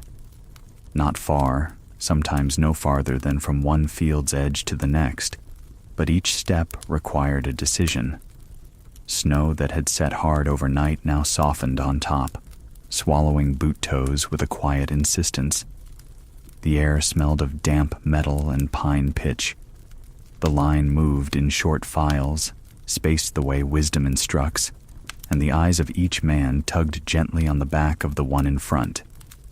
We will keep together. We will keep the pace. Any farmstead ahead, a rectangle of shadow with a roof line like the back of a sleeping ox, carried a set of questions. Were the windows empty or observant? Was the door a mouth that might speak in fire? A corporal sent 2 men to the right, 2 to the left, and he himself went center, because a good division of worry requires demonstration. They reached the first wall and put palms against the stone. Stone is honest. It tells you the plan is simple. Breathe, count, enter, clear, bless what has been. Sometimes there was no one inside, only dishes on a shelf and a breath of old heat in the hearth that made the heart ache. Sometimes a family's absence rang like a bell you couldn't see. But even when the day demanded that much, morning held its dignity. The men learned to borrow sky with their eyes, up through the black ribs of branches, whenever a minute allowed. They learned to take exactly 1 extra bite when food offered, and then stop, so that hunger remained a lesson and not a master. They learned that a hand steadied on a shoulder before stepping from cover could convey 10 sentences without lifting a voice. And sometimes, in the drift of the hours, the male corporal wandered back past a hole with a late letter, having found it stuck behind the seat. He made an apology, as solemn as a judge, and the man inside the hole smiled like a lantern coming on. The letter was opened with a ceremony, not of rank, but of need. 3 lines about a cat refusing to leave the mantle. A note about the first sketch of a nursery. Someone was painting a pale blue. An instruction from a father. Turn your face to the sun whenever there is some. The reader did as he was told and felt the day adjust itself by a fraction. Toward midday, the morning's tension thinned. Not gone, never gone, but stretched into a manageable thread. The line found the edges of itself again, redistributing breath the way a choir settles after the first hymn. Men who had begun the day with a kind of private bracing now shared the lift of shoulders that said, "We are still here." The lieutenant took a last look at the map and folded it along the practiced crease that kept the village and the road joined without tearing. The paper made that little sound of fabric pretending to be paper, and it seemed, somehow, a promise. We will treat the land as gently as we can. If danger came, it would find them ready, not as statues, but as men. And if it did not, they would still have earned their bread and their breath, having borne the weight of waiting with a decency that history rarely counts and never forgets. for that was the work of mourning in those months. To collect fear without spending it, to polish the ordinary until it held light, and to step forward with just enough courage to tempt the afternoon into being kind. One step forward pressed into uncertain snow. There are days when history moves by inches, and the men who move it do so with their heads low and their breath small, as if not to disturb the snow. The order to advance seems simple enough when placed on paper. It is harder when the field ahead lies open like a white sheet, and the trees behind hold a kind of remembered shelter. Still, the word travels, hand to shoulder, eye to eye, and boots start their slow conversation with the crusted ground. The first step is always the longest. It means giving up the lip of the foxhole, the scalloped safety of a stone wall, the felt certainty of a tree's trunk. That first step may be no wider than a man's boot, but it feels like a yard of courage laid down where anyone might read it. The line rises in units of 2 and 3, the way a field of birds might lift at different moments and still look like one lift. Rifles carry forward, not brandished, but held with the practical care one gives a tool that has done its job 100 times and will do it 100 more. Snow complains under the weight. It offers a surface that holds until it doesn't, then collapses with a muffled sigh that makes knees buckle and catches on trouser cuffs. Men learn the cadence quickly. A quarter step to free the boot, a lean that saves the back, a breath released so the ribcage doesn't argue. The sound of the company becomes a hush of crunches, spaced wide enough that a single burst of fire cannot claim too many at once. The space between them is not distance, but an agreement about staying alive. Ahead, a hedgerow runs like the stitching on a white coat. Beyond it, a gray barn shows only the suggestion of windows, squared shadows with lids half drawn. Someone points without pointing, 2 fingers so low they almost touch the snow, and the squad divides itself like water around stones. No one needs a speech. The field has been teaching all winter. In pairs, men slip forward, one moving while the other watches, and then trading places the way friends trade chairs when the stove warms faster on the left side than the right. The first sound that doesn't belong to the morning comes from far right. A pop so small it could be a branch giving up under its own weight, followed by the hiss of a bullet combing the air. The line pauses without freezing. There is a kind of stillness that keeps moving, and helmets tilt to read the wind. A hand draws an invisible square in the air where the shot came from. Another hand makes a gentle chopping motion that means down a little, then forward again. In this way, the company edits the field until it agrees to be crossed. A lieutenant, thin, collar turned up, a smear of dirt like a child's dimple on his cheek, moves where he can be seen but not admired. Admiration is expensive here. It draws attention that costs too much. He taps a shoulder, says a name, leans his ear to a sergeant's low report about a culvert iced over and slick. Then he points, not to the horizon, but to 6 yards of truth. Fence, ditch, copse, left window. The map in his pocket shows towns and roads. The map, in his finger, shows the next breath. Someone counts in a whisper. 3 men slide to the fallen fence that makes a shallow chevron. Wood, softened by weather and war, yields a helpful groove for elbows. Another 3 take the ditch, lying in its cold spoon and listening with their ribs. There is a kind of trust that grows in these positions, a belief that the body beside yours will twitch at the same time, lift at the same time, go when you go, stop when you stop. That trust is not poetry. It is arithmetic. 2 men moving together are harder to erase than one. The first rifle speaks from the barn. It is not the chatter of a machine gun, not yet. but a careful, solitary crack that says a man with a steady cheek and a clean sight has done his morning's work. Snow puffs near a boot, and the wearer looks down as if surprised by a rabbit. A second crack finds bark on the hedgerow and takes a feather of wood into the air. The reply is measured. No one empties a clip into a window because windows can drink bullets without getting full.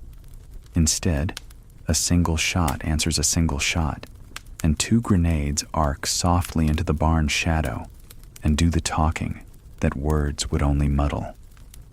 When the air clears its throat, the barn offers silence. Silence is an answer, but not the whole.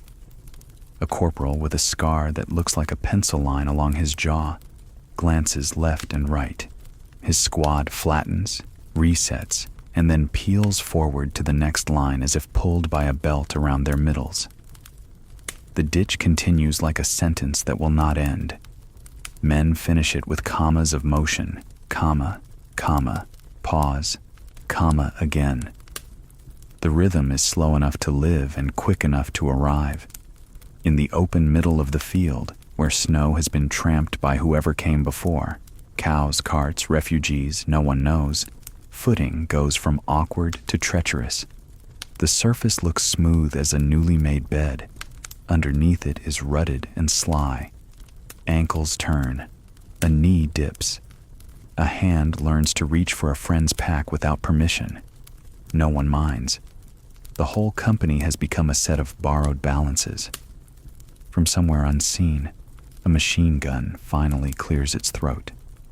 The sound is a long zipper dragged fast, trying to close the air over the men.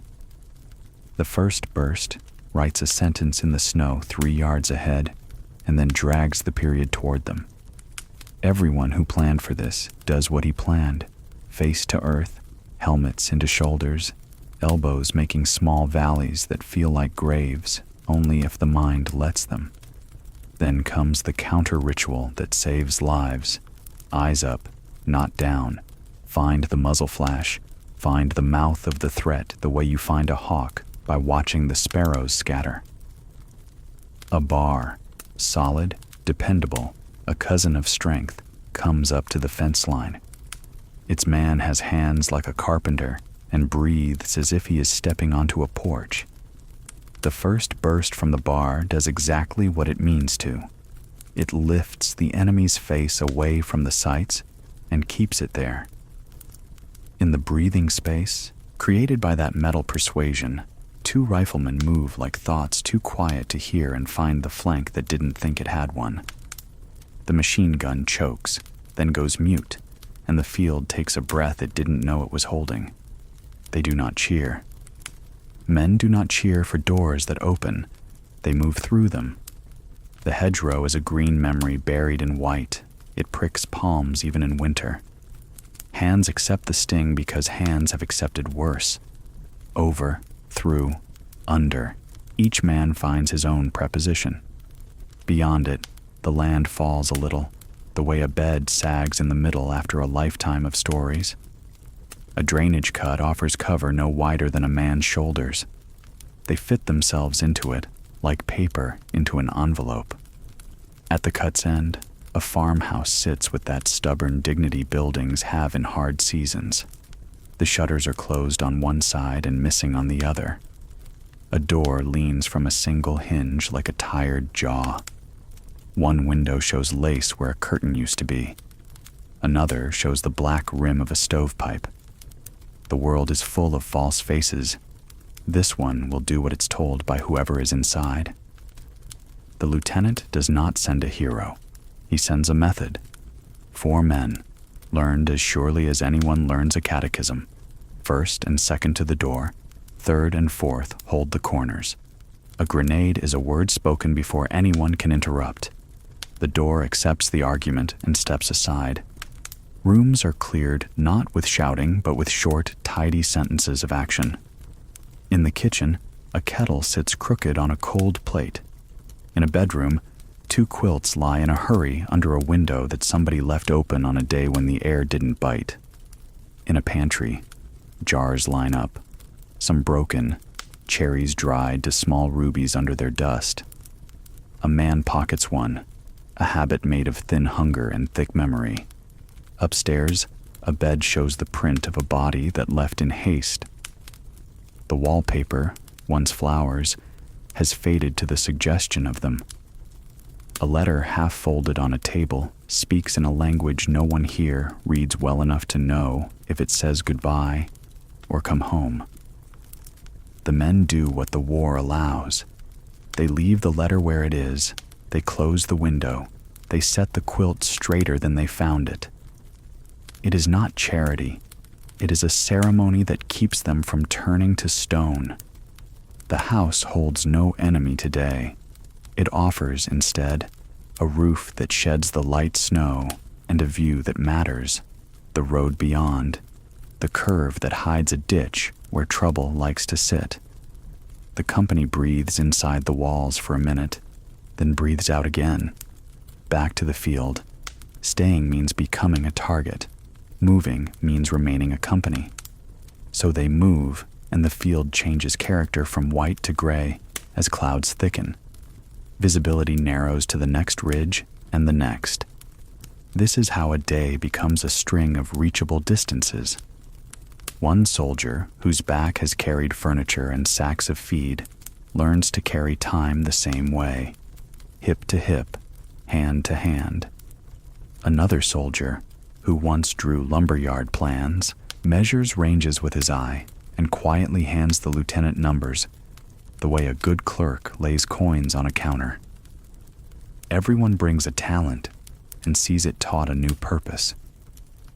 When the next fire comes, it comes from the left, shallow and hurried, as if the shooter has been told to be brave by someone he believes but does not love.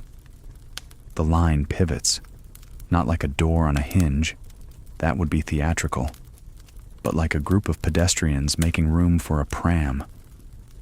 No one steps on anyone's heels. No one loses the habit of cover. Return fire is disciplined, a sprinkle, not a storm. The enemy finds his nerve falter, then breaks from his hole and runs low, arms tucked, the way a boy runs through rain. A rifleman sights him and could take the shot. He does not. Not everything needs ending twice. From the road comes the steady sermon of artillery far behind them, colleagues who preach to the horizon while the foot soldiers tend to the close. The shells land where maps and telephones say they should. One bursts a tree into a bouquet of splinters. The men lower their heads the way worshippers do when a choir reaches for a note too bright. Then they lift them again because the choir must finish the hymn. The lieutenant speaks into the handset, and the line hears only his half. Yes, yes, smoke on the bend. Good. Thank you. The polite words feel almost silly in the ripped air, and therefore necessary. Smoke rolls where it's asked to, throwing a gray shawl over the road. Behind it, the company crosses in squads, counting their own boots so the crossing doesn't turn to a tangle. A mess of footprints will bring shells later. A neat seam might not. Men learn to leave the earth legible for those who must read it under fire. On the far side, the ground rises toward a stand of pines. Pine breathes a different cold, cleaner, like the inside of a church after candles are snuffed. The needles take the sound out of steps. For a dozen yards, war seems to forget their names. There's a child's sled propped against one trunk, rope stiff as a board. Someone touches it as if asking the tree for a blessing. Someone else sets it a little straighter. At the edge of the pines, the company halts by the sound of a hand, not a voice. Men kneel because kneeling is what one does when entering a new room. The lieutenant crouches, always level with the men he asks to go, and traces the last part of the morning onto the pale back of his glove. A rectangle for a courtyard, a square for a stable, a line for a wall. He points 2 names to the wall, 2 to the square, 2 to the rectangle, and for himself, he saves the space between where all lines meet, which is leadership drawn simple. When the signal comes, it is not dramatic. A bird lifts, a watch clicks, a finger taps twice. They go. The courtyard holds no ambush today, only barrels that once held apples and now hold snow. The stable has a smell of animals long gone and a remnant of straw that looks like last summer carefully stored by someone who believed in seasons. The wall gives shelter from a wind that rises, then tires. The rectangle that might have been a problem becomes a place to breathe and count again. By noon, the company has moved less than a mile and more than most men move in a week. The field they left is behind them, and ahead is a new one with the same habits. A chaplain appears from somewhere. He always appears from somewhere, and leaves 2 peppermints on the Jeep's hood as if they were orders. The men who take them do so as solemnly as signatures. A medic passes by, peeling the glove from a man's hand, examining a fingernail that has turned the wrong shade of white, nodding, replacing the glove as if he were tucking in a child. They eat when told, which is to say when the lieutenant believes the day will let them. The food is the food. What tastes like gratitude is the chance to sit with the back against anything that doesn't move. While they chew, the field tells its story back to them. The places where bullets wrote their short chapters. The places where a foot went deeper and found water. The places where someone remembered to look up and catch a sliver of blue and keep it. A man sketches it on a scrap of ration box with a nub pencil. Not because anyone asked for a drawing, but because drawing makes the world hold still, long enough to be believed. Afternoon will ask for more, as afternoons do. But the first advance is complete in the only measure that matters. The line stands where it did not stand at dawn, intact, not untouched, but unbroken. The men know it when they rise from the briefest rest and feel their own weight settle farther forward in the day. They have crossed a field that did not wish to be crossed. They have found a house, left it kinder than they met it, and moved on. They have listened to the snow and answered without raising their voices. It is not dramatic, this kind of triumph. It does not throw its arms wide. It puts its hands back in its gloves and checks the strap across the chest and nods to the man on the left and the man on the right. It steps off when asked and leaves behind, in the whiteness, a narrow line of proof that men can walk together through uncertainty and make it hold. Broken homes whisper of lives left behind. Villages in winter keep their secrets close. From a distance, they looked like handfuls of stone cupped in the palm of a hill, smoke-lipped chimneys and red tiles grayed by frost. But close up, a soldier could see where life had paused mid-breath. A broom leaned in a doorway as if someone meant to return and finish the sweep. A bucket sat under a pump with a ring of ice no thicker than a penny. Footprints crossed a yard and vanished into wind-scraped drifts. The toes pointed toward fields, toward hiding, toward hope. The company reached such a place by noon, their boots writing a new chapter through lanes narrowed by snow. No banners, no band, only doors that remembered hands and windows that still held the reflection of a sky too pale to color them. A cat skittered across a wall as light as rumor and was gone. The men halted by habit, each one finding a fragment of cover that seemed to recognize him. The lieutenant studied the block like a carpenter looking at boards stacked in a new shed. Where's the warp? Where's the rot? What'll take a nail and what won't? He lifted 2 fingers toward a bakery with its sign half torn and the painted loaf reduced by weather to a cloud. 4 men peeled off to clear it. They entered soft, not like burglars, but like caretakers who did not wish to disturb the furniture. Inside, the room held a smell familiar to hunger. Flour, old heat, the ghost of cinnamon. The oven, a squat iron heart, sat cold. On a shelf, a tin scoop waited with an air of having been trusted daily. A calendar on the wall claimed a month they no longer believed. Someone had not torn off the last few pages before leaving. A child's drawing, 2 stick figures, and a square house with a vertical line of smoke, hung by a nail. The drawing did not take sides. One of the men, a father from Indiana, who could braise a roast on a pot-bellied stove spotted with black gum, touched the paper with a knuckle, and then withdrew his hand, the way a person withdraws fingers from holy water. He checked the back room, and found a loaf left to rise under a cloth, collapsed now into a sigh of dough. He whispered, "They went in a hurry," and his voice made a mark on the air that stayed visible for a moment, the way breath lingers at a window. Across the lane, another pair of soldiers stepped into a tailor's shop that was also a house, as shops in small towns often are. A jacket waited on a form with one sleeve half pinned.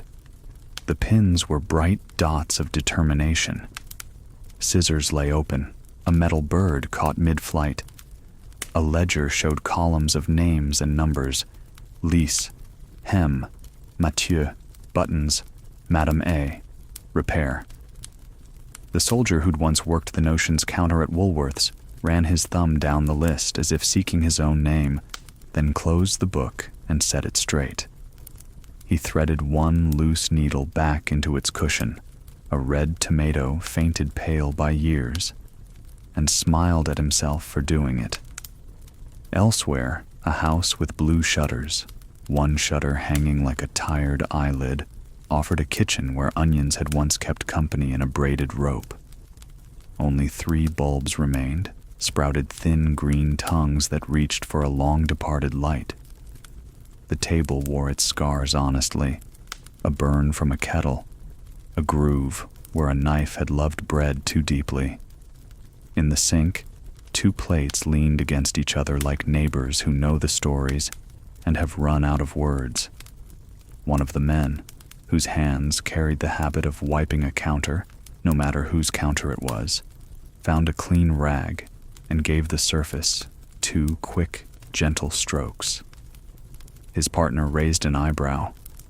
"Why?" He shrugged, as if to say, because some lines should be finished, even if the sentence has left the room. The greatest silence lived in the church. Its door was heavy and unwilling, but the hinges remembered kindness and surrendered after a little persuasion. Cold held the nave like a pressed flower between pages. Candles had wept and then stiffened, tears caught before they could reach the brass.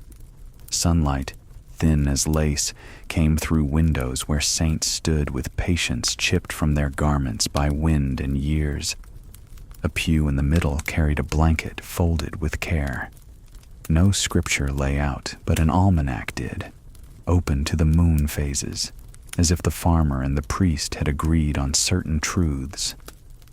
A corporal took off his helmet without thinking and rested it on the step. He did not kneel. He sat as a man sits in a place where he has listened all his life, even if this is not that place. He breathed the way you breathe when you've reached a porch at last. Another soldier, stubbornly Methodist, considered the painted ceiling and found he did not mind if it claimed a different path to heaven. Outside, the war measured itself by telephones and squares on maps. Inside, it left its hat at the door and waited.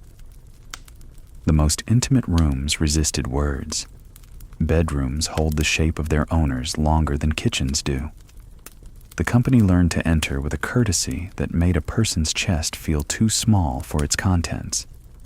A bed, neatly made, had one side dipped further than the other. A comb lay on a dresser with 3 fine hairs still married to its teeth. A trunk at the foot of a bed opened to reveal lace saved for better days, and 2 letters tied with a blue ribbon faded to the color of a winter sky at 4. The men did not untie the ribbon. They had their own letters. They left the trunk exactly so, and in leaving it, they felt better than if they had eaten. Now and then, the houses offered odd abundance, a cellar stacked with jars of pears, pale moons suspended in syrup, or a pantry where sugar had been hoarded against the war. The lieutenant allowed a jar to be opened, a spoon to make its small silver road through the soft fruit. The spoon traveled twice around the circle of a foxhole later, each mouth accepting with a nod that said, "Both thank you and forgive us." No one lied about this. They called it what it was, a theft made with care, paid back where payment mattered, in how they closed doors gently, in how they spoke to the air as if to the absent owners. "We are only passing through. We wish you warmth."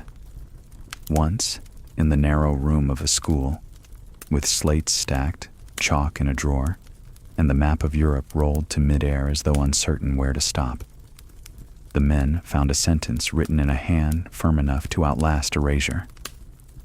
Aujourd'hui, le futur simple. Today, the simple future. The irony made them smile without humor, and yet warmed them. A future simple. One of them murmured, "Tomorrow we'll go to the river," and another answered, "Tomorrow we'll go to the river." The repetition made it truer. The map on the wall gave nothing away. The enemy's touch lived in these rooms too, though it was often the kind of presence that did not break things, but rearranged them. A stove door left open to cool, a pair of muddy boot prints on a white tile floor that never tolerated such behavior before the war, a cup turned upside down on a saucer to keep dust from finding the sugar at the bottom. The men cataloged these signs with a librarian's attention. Where tidiness persisted, danger often did too. A chair placed too exactly near a window suggested eyes had been there recently.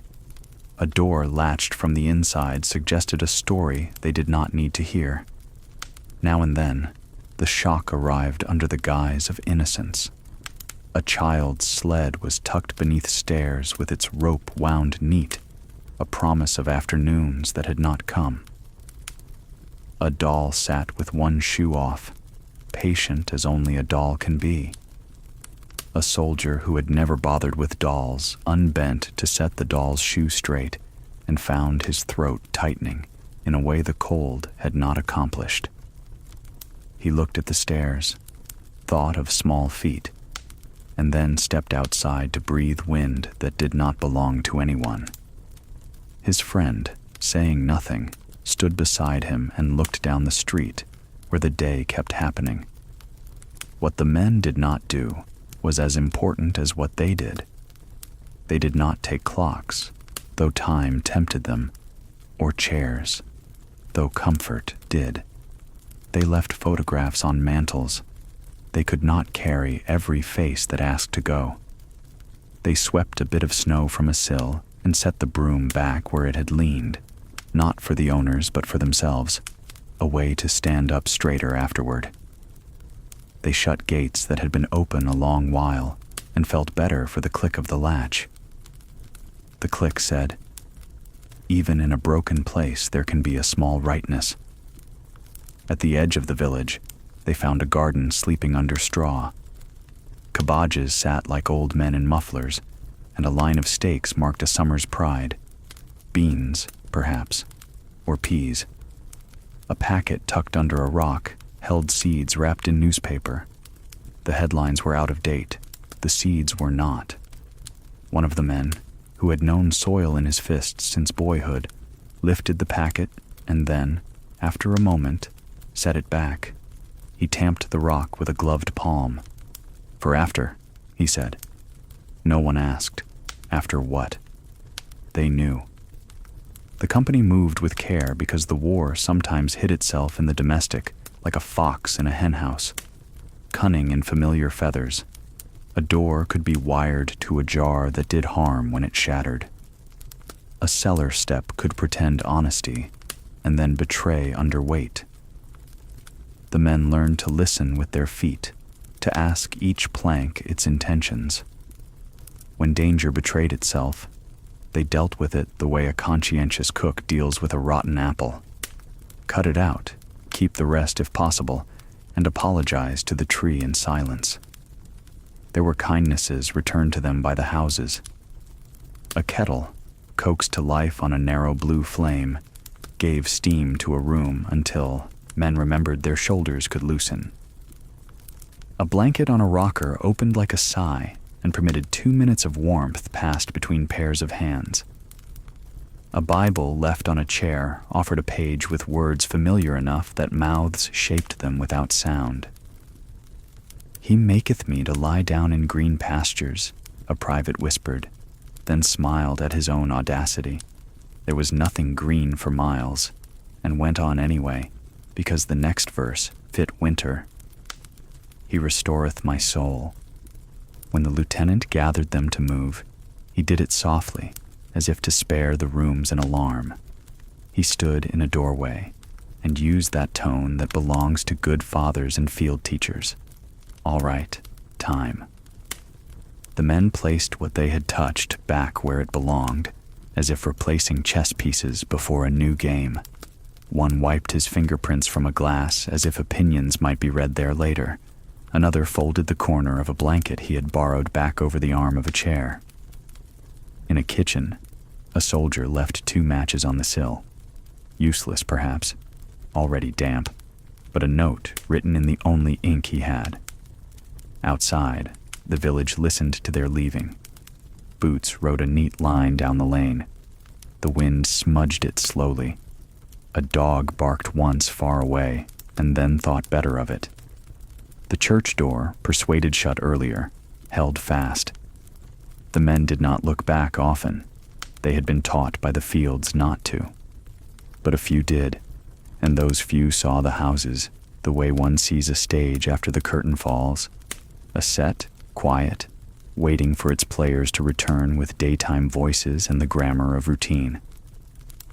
The last house the company passed had a window with lace no thicker than breath.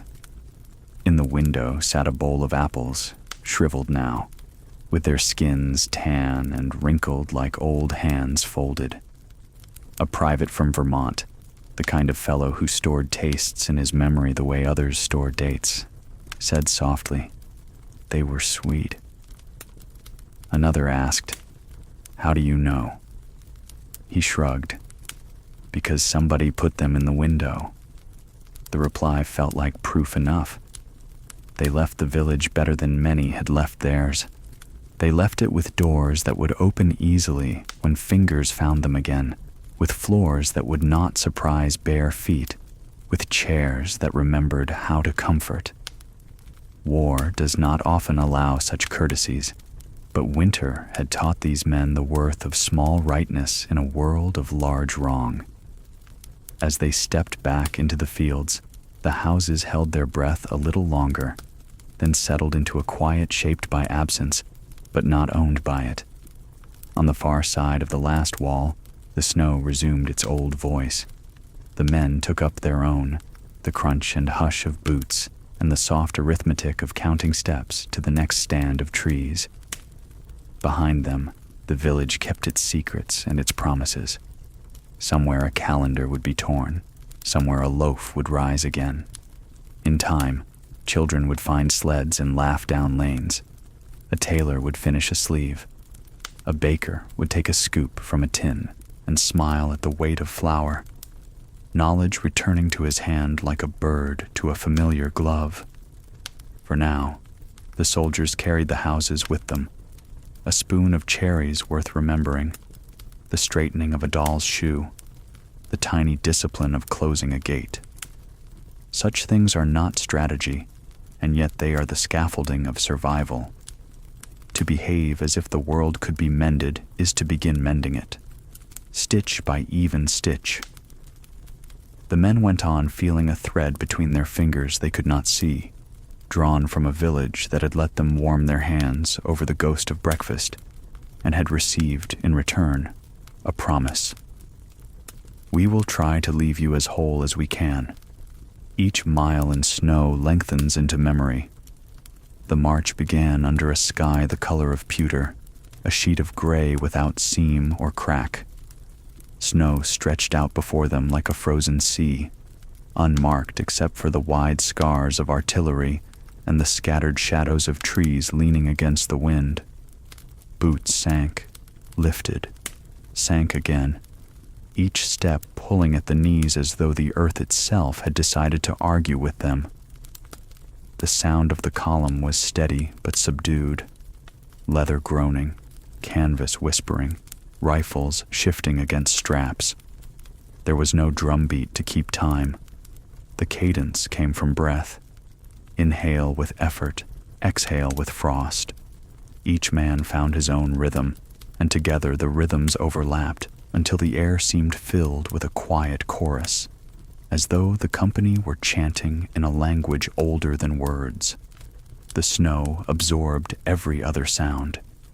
Even coughs were swallowed almost instantly, leaving only the steady hymn of trudging. The lieutenant walked at the front, not hurrying, not dragging. He set a pace that acknowledged fatigue without surrendering to it. Men followed, eyes mostly lowered to the snow in front of them, as if staring too far ahead would break their resolve. It was easier to promise the body one more yard than one more mile. Some carried small burdens of thought to ease the weight of the larger burden. A man from Kansas counted fence posts back home, seeing them lined along the edge of wheat fields.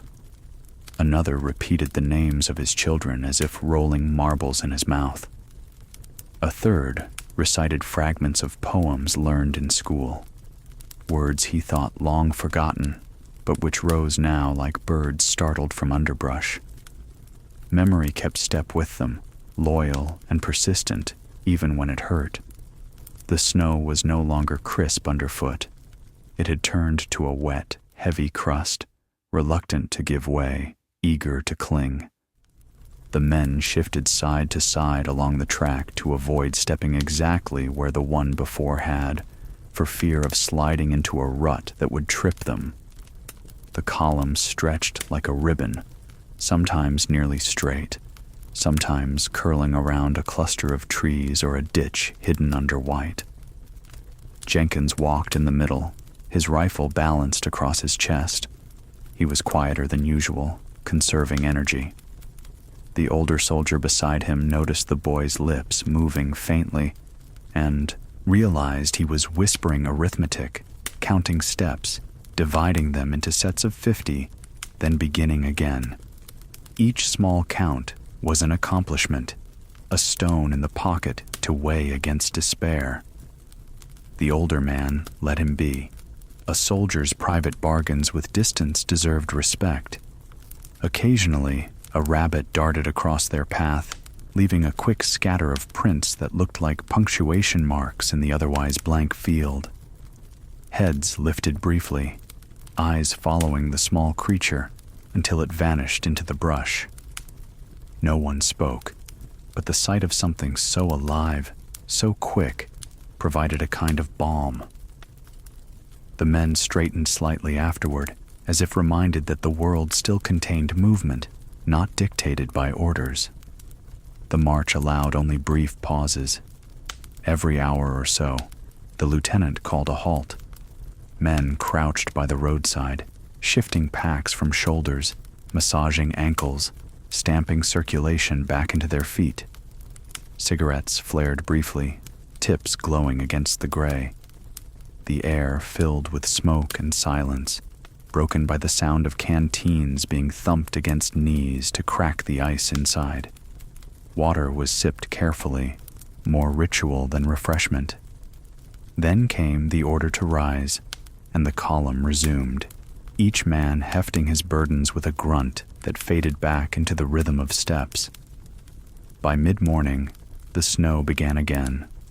Not the sharp, glittering flakes of a storm, but soft, fat flakes that drifted lazily down, dotting coats and helmets. The sky and ground blurred into one another until the world seemed made of nothing but white and the thin, dark thread of their line.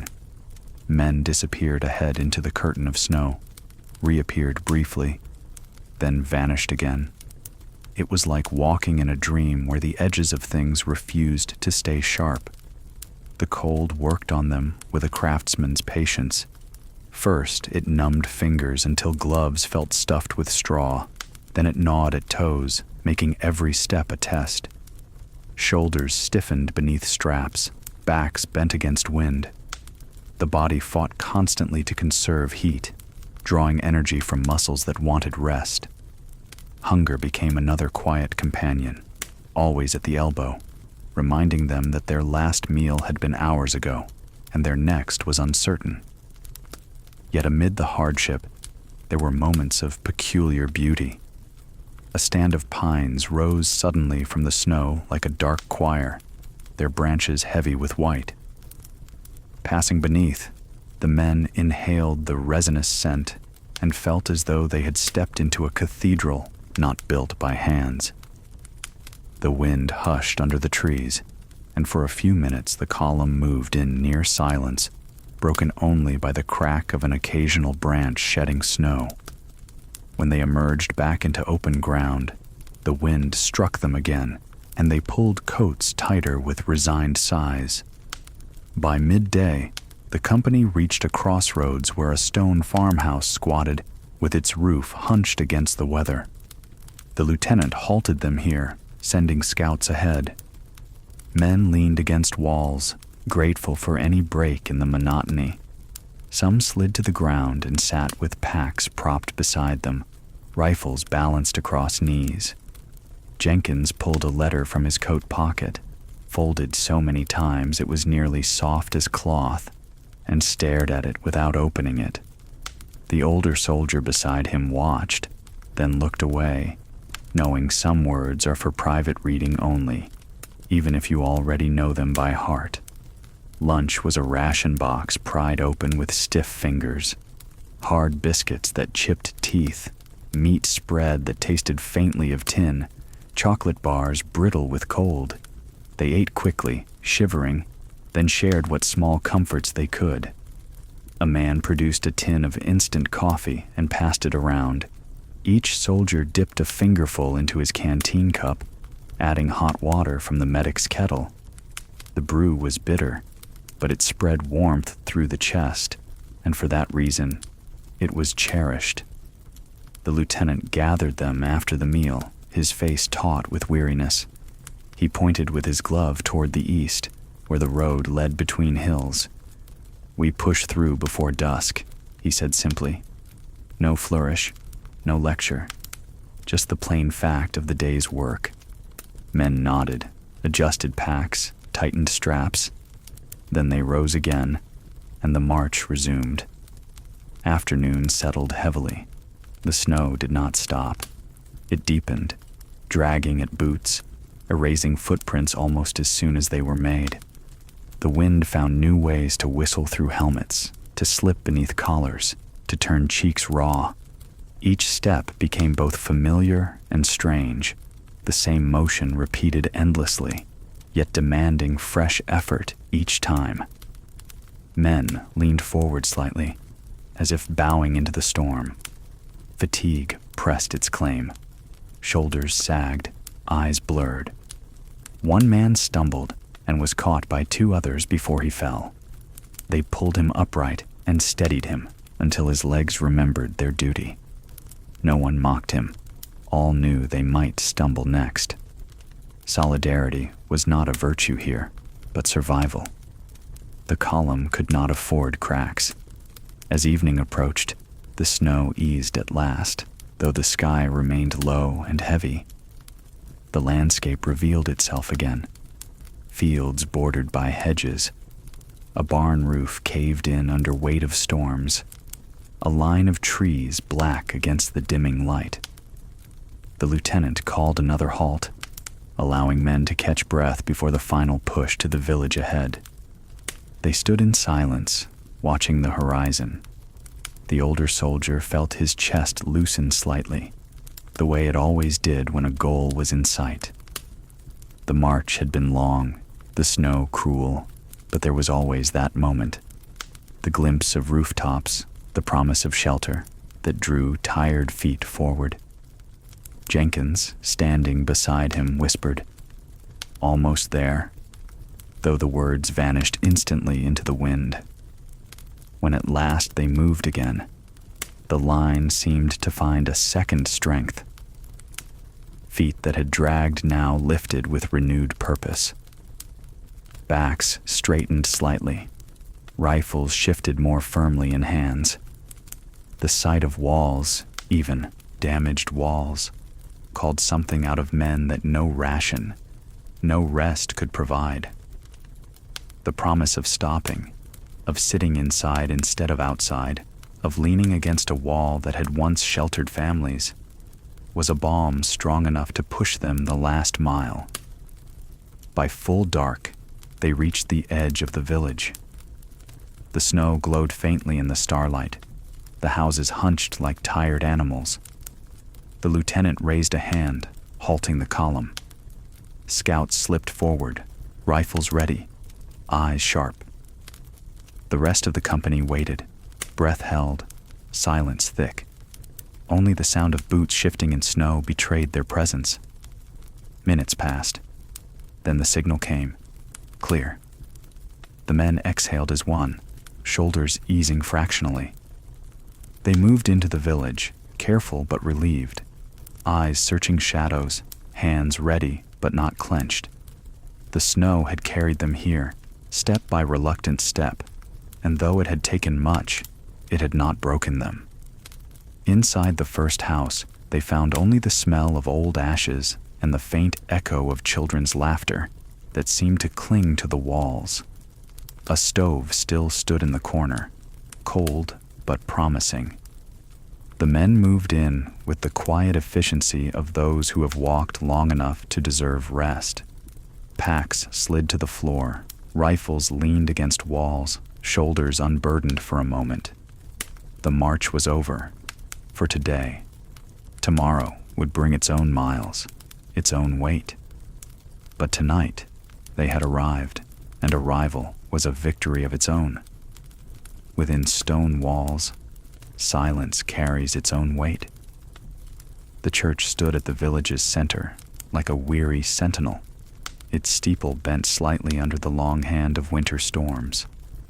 Stone walls bore the marks of shells, not direct hits, but scars nonetheless. Jagged chips along the edges, cracks that spidered toward the roofline. Windows, once colored with saints and story, now gaped empty in places, the glass shattered into frozen confetti scattered in the snow. Yet the building still breathed in its own way. Cold air slipped through its broken panes and door seams, whistling faint hymns that had outlasted the parishioners who once sang them. The men entered with caution at first, rifles raised, boots hesitant on the icy steps. They half expected to find enemies crouched among pews or shadows, but the only movement came from dust disturbed by their own presence. The wide wooden doors groaned as they pushed them inward, opening onto a nave wrapped in dusk. The place smelled of smoke, of old wood, of candle wax turned brittle with time. Even in the desolation, the building felt reluctant to surrender. Inside, light filtered unevenly. Holes in the windows let moonlight spill in, laying strips of pale silver across pews. The beams caught dust motes, turning them into tiny, drifting lanterns. The pulpit stood intact, though its cloth drape hung shredded, threads trembling in the draft.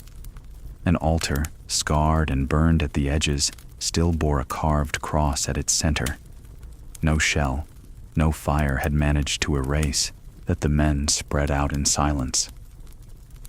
Their boots clapped against flagstones, then softened as they reached the wooden aisles.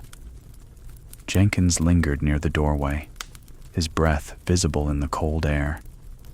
his eyes wide as though he had stepped into a story told to him as a child. The older soldier beside him gave a nod of reassurance. "Empty," he whispered. Jenkins nodded, though the emptiness itself seemed heavy enough to unsettle him. One man tested the organ keys at the side of the hall. The notes, when struck, were broken sighs, wheezing out like a chest too long starved of air. He lifted his hand quickly, ashamed of having disturbed the quiet. Another soldier, curious, ran his hand along the pews. The wood was cold, but smoother than expected, polished by decades of parishioners' hands, their coats brushing past in weekly rhythm. He drew back with respect, as though he'd shaken hands with ghosts. The lieutenant moved toward the altar, his helmet under his arm. He walked not like a conqueror, but like a guest unsure of his welcome. He looked over the space, eyes traveling to the cracked crucifix above. Then he turned to the men, his voice pitched low, reverent without saying so. "We'll hold here for the night," he said. "It gives us walls, gives us height. Keep watches, use the vestry for supplies, and mind where you step." The company settled in slowly, filling the church with the sounds of human life again. Packs dropped against pews, canteens clinking, matches struck to coax the small flames of candles scavenged from niches. Soon, the nave glowed faintly, shadows gathering like dark cloaks between the light. The flames seemed to stretch themselves toward the rafters, relieved to have purpose again. Some men sat in pews, not to pray, but because they were seats, and the body longed to sit anywhere but snow. Others leaned against stone columns, heads tilted back, eyes closed, feeling the weight of the building above them. Jenkins followed the older soldier down a side aisle. They paused at a small shrine where melted wax had pooled and hardened into shapes like frozen rivers. A wooden statue, its face partly scorched, still carried enough detail to suggest gentleness. Jenkins stared for a long while. "Feels like they'll come back any minute," he murmured. His companion replied, "That's what these places are for." To wait outside, the night deepened. Snow fell again, muting the world, turning every sound inward. Inside, the church listened. A cough, a sigh, the shuffle of boots on stone. Each sound echoed slightly, carried farther than intended, as if the building insisted on hearing everything. The men learned to keep their voices soft, lest their words travel too far. Conversations turned to murmurs, stories told in fragments. A memory of fishing with a father, the smell of a wife's hair, the way a dog barked at the mailman every Tuesday. Each story, carried through the echoing nave, seemed at once both more fragile and more permanent. Near midnight, the lieutenant walked the aisles like a quiet shepherd. He checked on the sentries posted near the doors and windows. He paused by a soldier asleep with his head bowed against folded arms, then draped a spare blanket over him without waking him. He nodded to Jenkins, who sat awake, shoulders hunched, staring at a patch of moonlight on the floor. "Get some rest," the lieutenant whispered. Jenkins shook his head faintly. "Can't yet. Feels too loud in here." The lieutenant gave a small smile, almost paternal. "That's the echo. Give it time. It'll settle." In the bell tower, 2 soldiers took turns watching through narrow slits in the stone. The village lay quiet below, roofs softened by snow, streets empty but for shadows. Beyond the fields, the line of woods stood like a wall of black teeth. They strained their eyes, half expecting movement, half hoping for none. Every so often, the bell above them creaked slightly, shifting in its frame as if remembering its old duty to mark hours, weddings, funerals. Its silence was almost a kindness. No one wanted to hear what a bell might say here. Back below, The company passed the hours in a fragile peace. One soldier pulled a small harmonica from his pocket and breathed a few soft notes into it. Nothing loud, just a tune like a lullaby half remembered. Heads turned, some smiled faintly, and no one asked him to stop. The music drifted up into the rafters, lingering among the beams. For a moment, the war outside felt like a rumor. Sleep came unevenly. Some men dozed in pews, bodies curled as if in prayer. Others sat with backs against stone, rifles in laps, eyelids heavy but refusing surrender. Jenkins finally leaned his head against the older soldier's shoulder, sleep overtaking him without permission. His breath steadied, and the older man adjusted his coat to keep the boy warm. The church, in its silence, seemed to cradle them all, storing their rest like a banker of dreams. Yet even in this sanctuary, unease remained. The echo never vanished entirely. Each cough, each scrape of a boot bounced back, amplified, reminding them that walls kept sound as well as enemies. The lieutenant felt it too. As he sat near the altar, eyes closed for a brief moment of rest, he whispered a line, not quite prayer, not quite order. Hold fast, hold quiet, hold together. The words rose, touched the arches above, and came back softer, like the building itself agreed. By the early hours, when night is deepest and resolve weakest, a gust of wind pressed against the broken windows. The candles flickered, shadows dancing across walls. For a heartbeat, every man tensed. But the wind passed, leaving only stillness. One by one, shoulders eased, breaths resumed. The church held. When dawn finally bled through the sky, pale light trickled into the nave, painting the pews gold and silver. The men stirred, stretching stiff limbs, rubbing eyes. The lieutenant rose, first, brushing frost from his coat. He looked at the altar, then at his men, and gave a quiet nod. "We move at first light," he said. His voice carried, the echo no longer sharp but softened, as if the church itself had grown used to their presence. And so they prepared, rifles checked, packs lifted, boots tightened. The sanctuary had given them shelter, given them echoes, given them a night. Now it would give them back to the road. At dusk, the line holds by quiet agreements. Dusk came on like a hand drawn slowly over a lamp, dimming the day by degrees until shapes learned to speak in outlines. The company left the church and settled along the village edge, where fields met stone and the road bent like a tired elbow. There was no speech to open the evening, no ceremony. Men simply took their places the way townsfolk take pews on a Sunday, by habit, by gentle stubbornness, by knowing where they fit. The perimeter was a necklace of small intentions. A pair at the low wall by the orchard. Two more in a doorway that looked west over the stubbled field. A machine gun nested behind a water trough, its tripod pressed into frozen earth, its belt dressed with the care a mother gives a child's scarf. The lieutenant walked the line, counting not bodies but angles, what this window could see, what that hedge might hide, how the slope beyond the lane collected shadows. A battle, when it came, would speak in sudden sentences. The work of dusk was grammar, commas where breath belonged, a period where a street ended, a dash across the road that tied two houses into one thought.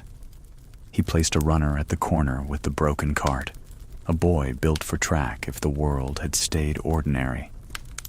He posted the medic where the lane narrowed and marked the doctor's sign on the door with a charcoal cross that looked half like blessing, half like weather. He set a bar at the barn slit and, with a finger on the map, taught it to cover not the obvious center, but the small side path that tempted mistakes. Then he knelt with the squad at the hayrick and traced on his glove the shape of the night as he imagined it. A quiet hour, a test, A quieter hour, a test again. The men made their nests without fuss. In the doorway, a private from Maine wedged a sandbag under a draft to keep the cold from gnawing ankles. In the orchard, 2 veterans scraped away crusted snow to find earth that could accept an elbow without numbing it. At the trough, the machine gun team checked headspace and timing with a care that would have pleased a watchmaker. Nothing flashy, nothing new, only the small dignity of tools ready to behave as promised. Meals were taken where they sat, tins balanced on knees, the metal warming thighs through wool. Men ate quickly, not for fear of interruption, but because appetite felt shy in the open. The food did what food always does when daylight thins. It climbed toward the nose first, then fell into the chest like a coal that refuses to go out. Someone passed a heel of bread from a pocket and, in the old way of farms, broke it rather than cut it. The pieces made a circle of hands and then were gone, leaving the touch of shared heat in the fingertips. A chaplain moved softly among the posts, exchanging greetings as modest as coins. Evening. Evening. He carried no sermon, only peppermints and the habit of listening. At the doorway, he stood a minute longer, eyes on the field that belonged to no one tonight. "Cold," he said. "Colder later," the private answered. They nodded at the truth together, as if splitting a load. Down the lane, the supply jeep visited like a grocer running late. Bandoliers, a handful of grenades with their tinny, hollow weight, a roll of wire to help the talking travel where voices couldn't. The driver, a man who made lists the way others make jokes, recorded every trade. He left a crate of candles without being asked. "For sight or for company," he said, and nobody told him that the two were often the same. As the blue of evening deepened, sounds clarified. A hinge complained. A dog, distant and undecided, barked twice and stopped as if embarrassed. Somewhere behind the line, a kettle began with a nervous hiss and then found its steam. The men listened as one listens to a radio turned low, for news not of nations, but of closeness. When a branch popped in the hedgerow, 3 rifles lifted and then lowered again at once, the way a crowd breathes together at a theater when the door on stage opens. The lieutenant finished his final round and paused by the orchard wall. He took off his glove and laid the back of his hand against the stone, as if borrowing its steadiness. In the gathering dark, his face looked younger, which was to say, nearer the age it truly was. He glanced toward the church steeple, its angle modest against the sky, and then toward the fields where the night pooled deepest. If he prayed, it was in the manner of professionals, brief, to the point, and without expecting the terms to change. He conferred with the sergeants, who held their worry well. "Watch the low ground," one said, tapping the map where frost had made its own constellations. "And that, Fen," another added, "sounds like a man walking even when it's only wind." They spoke in the gentle quarrel of craftsmen, each sure, each respectful, and came away with an agreement trimmed of bravado. The first hour of dark passed with the decorum of a library. Men adjusted positions by inches. Sight lines lengthened as eyes learned the room. Under coats, hands found the old warmth of pockets and kept it. Far off, the eastern guns muttered to themselves, a conversation the night had rehearsed too many times to find dramatic. The company let those syllables roll by. Their dialect was nearer. The scrape of a boot heel, the whisper of a sling, the quiet arithmetic of 2 men dividing a watch between them. From the bell tower, held now by 2 steady corporals, the village looked like a handful of stones set into a pale cloth. Beyond, the road thinned to thread and disappeared where the ground dipped. One corporal counted the seconds of a passing star and felt foolish, but comforted. The other traced with his thumb the notch on his rifle stock that meant Italy and decided against cutting another. "We'll put notches indoors when this is done," he said, "for coats and Sunday hats." The joke was not a joke.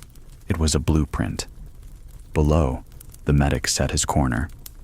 He laid out bandages like napkins, placed a candle stub into a bottleneck, warmed morphine between his palms without needing heat. He cleared a chair with one hand and patted its seat with the other, as if inviting tomorrow to sit and behave. When the lieutenant stopped by, they exchanged a look that said, "Let's keep the room empty tonight." Shortly after full dark, flares pricked the sky far to the north. White flowers that bloomed, drifted, and went out. The light arrived to them late and thin, as if translated into another language. The lines stiffened at the sight, and then slackened together when nothing followed. "Someone else's worry," a sergeant said, not unkindly. He passed a hand over his face, smoothing it as farmers do a field in thought. The test, when it came, wore boots both cautious and clumsy. A scrape along the hedgerow. A whisper that might have been German or might have been two branches remembering they were neighbors. The orchard pair put their cheeks to the stalks, and the machine gun team tucked their chins. The lieutenant raised his hand in a warning no bigger than the space between breaths. A flare from their own side, flicked on a low fuse, rolled its slow light over the field, grass tips tipped with silver, a dent in snow that meant old hoof prints, 3 stumps that for 2 seconds looked like men who had forgotten to duck. And then the flare lay down and died with a sigh, the way a small show gives up its audience. A minute later, the enemy tested again, this time with a single probing shot that pecked plaster from a house front and made a noise like China complaining. The answer, from the bar at the barn slit, was a polite, brief refusal. Then the orchard pair added 2 neat sentences of their own. It was enough. The night resumed its pace, unoffended. In the lane, a cat shook snow from its back and decided against participation. After that, the men grew easier in their bones. They sharpened the watch without tightening it. When one man's foot began to cramp, his partner nudged the calf muscle with a knuckle, and the pain unwound. When another lost the feeling in his trigger finger, he wrapped it under his arm for 30 seconds and let his partner look after the view. The line breathed. It is a quiet marvel how a dozen small circulations can keep a body alive. A company is a body when it wants to be. Toward midnight, the lieutenant rotated posts as gently as a nurse changes bandages. No one moved far. A man who'd watched the lane watched now the orchard.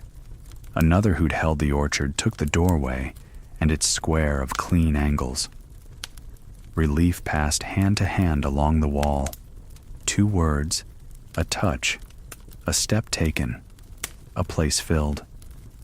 In this ballet without audience, the men felt competent in the way laborers do when the scaffolding holds and the bricks line straight. There were odd gifts. A barn owl crossed low, white as a handkerchief in motion, and lit for a moment on the church eave as if to listen. A smell of apples, long ago stored and recently disturbed, slipped down the lane from a cellar that remembered harvest. Somewhere near the trough, the faintest music rose, just 4 notes of harmonica, masked by a cough, and then disappeared like a thought that does not wish to be caught. Such things do not feed a man, and yet men fed on them. Close to 2 in the morning, snow began again, a fine sift like flour shaken through a sieve. In minutes it kissed helmets, shoulders, the long black gun at the trough. It filled boot prints, equalized the lane, offered amnesty to earlier clumsiness. The orchard pair lay back into it, feeling the snow insulate their elbows, the cold muting the sting in their shoulders. "This'll keep sound down," one said. The other answered, "And wake the world clean." There is courage in plain speech, and also thrift. In that softer hour, the one after the nerves have had their say and before fatigue insists, men allowed small conversations. My sister had a dog that could open the icebox. Our roof leaked over the stair every spring. I used to skate a creek that wasn't ours, and the farmer pretended to scold us. Tales like those make circles in the air, into which each listener steps without jostling the teller. The lieutenant, passing by, heard two words, skate and creek, and felt his own boyhood tug his sleeve and let go. The second test, near 3, came closer. A fence wire sang a brief high note, and a shape made wrong by snow bulged where no bush had been. The machine gun team did not fire. The orchard pair did not speak. It was the doorway private from Maine who settled the matter with a single careful shot that cracked ice on the village pump 30 yards past the bulge. The sound startled the shape into choice, and the choice was retreat. Snow held its breath, then exhaled. The lieutenant caught the private's eye and, in place of praise that would spend the moment, gave a small square nod that could be kept for later. After that, the night lengthened in peace. Our hands climbed as if hills, slow and honest. Watches changed. A sergeant made a round with a pocketful of coffee that had only the memory of heat left in it, and still the men took sips as if from a sacrament that remembers summer. The medic dozed 2 minutes with his cheek in his palm and woke with a start, ashamed, until he saw the lieutenant had left a folded scarf across his knees as penance paid forward. Just before dawn, the snow stopped. The sky turned the gray of old pewter seen from a kitchen drawer. Roosters would have crowed if roosters lived here. Instead, it was the eastern guns that gave 2 distant thumps, the kind that sound like a neighbor closing a barn door with care. The men looked up as one. The fields lifted their edges out of darkness. Windows turned from mirror to glass. The perimeter, such as it was, such as it needed to be, held. When the first color arrived, hardly more than a wash laid over charcoal, the lieutenant moved again along the wall. "All right," he said. And though the word was common, it seemed to land on each man like a warm coin. He checked the wire, the belt, the sight lines the night had stretched, and then rested. He did not congratulate. He did not have to. The men had read the proof of their own work in the uneventful hours. Sometimes the longest bridges are the ones nobody sees, because no one falls. They stood, unbending carefully, the way old hinges complain without bitterness. Snow sloughed from coats, left white cuffs at elbows. Boots lifted from holes stamped by patience, not panic. The machine gun team brushed their weapon with a sleeve and spoke to it as farmers do to animals that have behaved. The orchard pair flexed fingers and found them obedient still. The private from Maine leaned from his doorway and looked at the pump he had cracked, and with that peculiar ethics men develop in war, promised it repair in the after. Behind them, the church bell did not ring, but a ray reached through the battered window and laid itself along the nave like a ribbon. The chaplain, who was no better at sleeping than any man who carries others' stories, smiled at the light and called it an amen. The medic re-rolled bandages unused and blessed the neatness for its own sake. The supply driver checked his list and added one more box. Candles. Spent. Good use. Ahead, the road waited, modest and exact. The lieutenant mapped the morning in his head. 2 houses, the ditch, the bend, and let the plan sit, warm as bread under a towel. He turned once to the line, counting not the men, but the way they stood. A little taller than nightfall, a little calmer than noon. He tucked his glove, lifted his hand, and the perimeter became a column. They left behind in the snow the print of a held night, small, tidy hollows, a scuff where a man shifted to wake his leg, a slim trough where a belt had rested, a single cartridge case glinting like a brass seed. The village gathered those signs like a grandmother gathers pins, saving them for some later mending. The fields, which pretend indifference, noticed anyway. The line stepped off. Dusk's agreements, faithfully kept, turned into daylight's courage. No one mentioned it. That is how such things live longest. The river asked for patience more than daring. The road uncoiled from the village like a thin ribbon, pale where wheels had polished the snow to glass, dark where cinders had bitten down.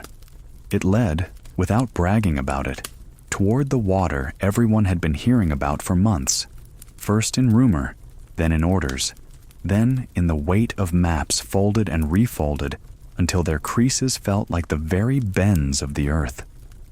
The river ahead was not merely a stripe on paper or a line to be reached. It was a country's spine, a boundary between what had been endured and what might yet be asked. They moved at a working pace, the kind set by men who know they will not be allowed to stop for long. Fields widened to either side, their furrows hidden under a quilt smoothed by winter's slow hand. Here and there, a hawthorn hedge lifted its dark lace against the sky. The dawn, which had arrived modestly, earned itself 1 degree of color, just enough to turn breath clouds faintly rose before they faded. Boots found traction on the road's pebbled edges, checked themselves on patches of glare, and learned the day's lesson early. Steady, then steady again. No one announced the first glimpse. A bend in the road presented it as casually as a shopkeeper sets bread on a counter. There, if you want it. Between 2 low hills, water gleamed, a long, level silver that seemed to lie not in the land but in time, as though it remembered centuries and was not in a hurry to add this one. Even half veiled by morning mist, the river looked like authority. It ran on its own terms. Ice crowded its edges in broken plates, a deck of cards spread by an unpracticed hand. In the center, the current kept a quiet conversation with itself that you could hear if you stood still and asked politely. The lieutenant halted the column with a palm. Men eased down into the ditch line, not sprawling, not stiff, but grateful to have the road step over them for a minute. The engineers were already there, men with the particular calm of those who make paths where there aren't any yet. They wore coils of rope like bandoliers and carried tools that clicked and clinked with a musician's confidence. Their officer, round-shouldered from a lifetime of bending over plans, pointed with a pencil chewed to a blunt. His words were simple. Bridge here. Smoke here. Do not make poetry where arithmetic is needed. A small farmhouse overlooked the river bend, close enough to count shingles, far enough that the sound of the water reached it first. Its door hung straight, a sign of decent carpentry. On the porch, a pair of boots waited with their toes pointing out, as if their owner would come back any minute and slide into them without looking down. Inside, the kitchen smelled faintly of yeast even now, as though the walls themselves had learned the recipe. 2 soldiers went room to room with the gentle speed of people who have been taught to put things back where they found them.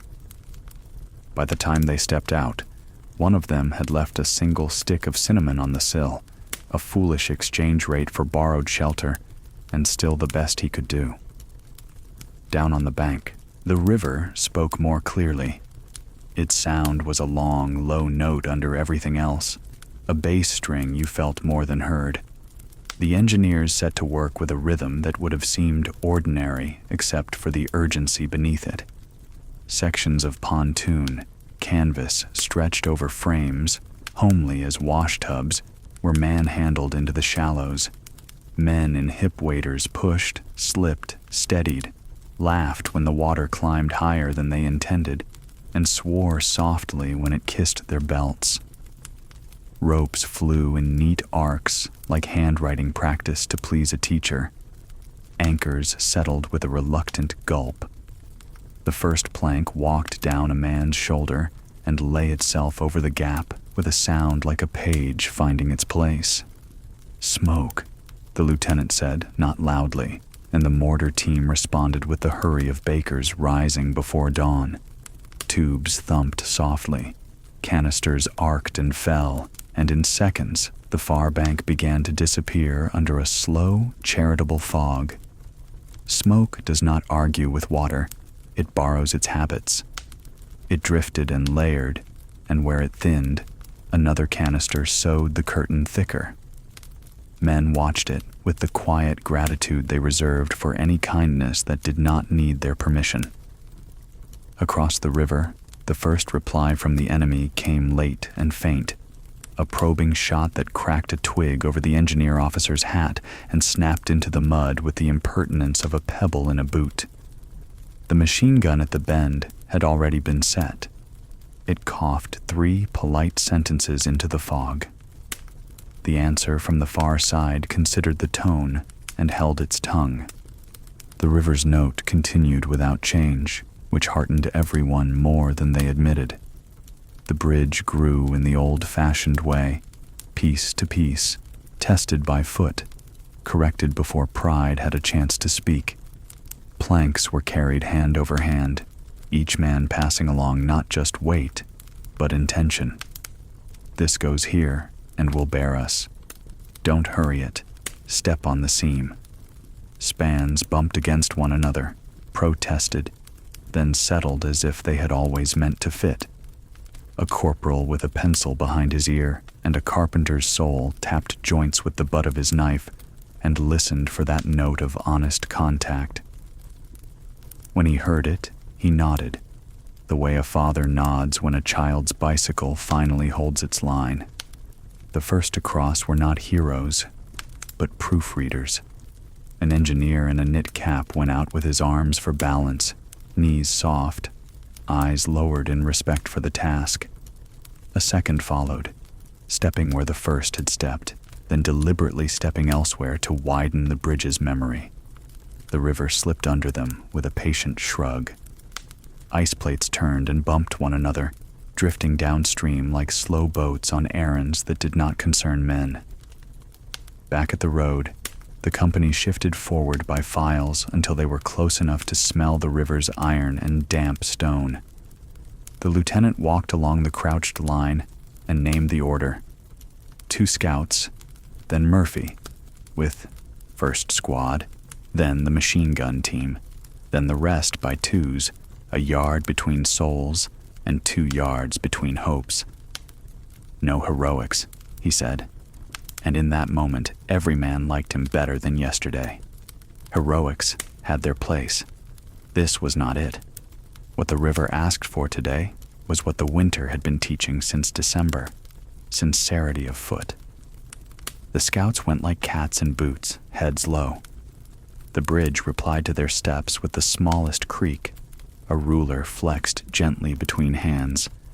On the near bank, a medic knelt and retied a private's strap because the private's fingers were more afraid of water than of dying. "There," the medic said, and pressed the knot with his thumb as if blessing it. Jenkins watched the scouts reach the first third of the crossing and exhaled as if he'd been holding breath all winter. The older soldier beside him touched the boy's sleeve and did not say, "Steady," because by now the boy knew. When their turn came, they rose not as a wave, but as a series of agreed-upon ripples. 2 by 2 they stepped out, boots taking to the boards with a care you'd give a neighbor's porch. The smoke smelled a little like autumn leaves, and a little like engines that had worked too hard. It made a world of near and a world of far, and kept them politely separate.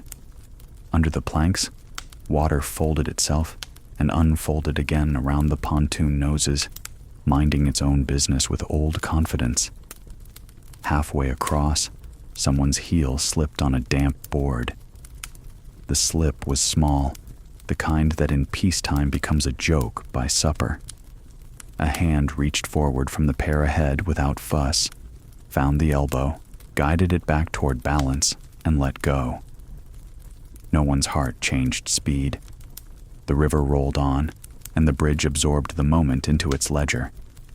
From the far bank came another test, 2 shots close together, like knuckles on a door, and from the near bank the mortar answered with more smoke and 1 shell whose business was merely to remind. Chips of bark flew from a willow, the chips slid into the water took them, and the willow swayed as if considering spring.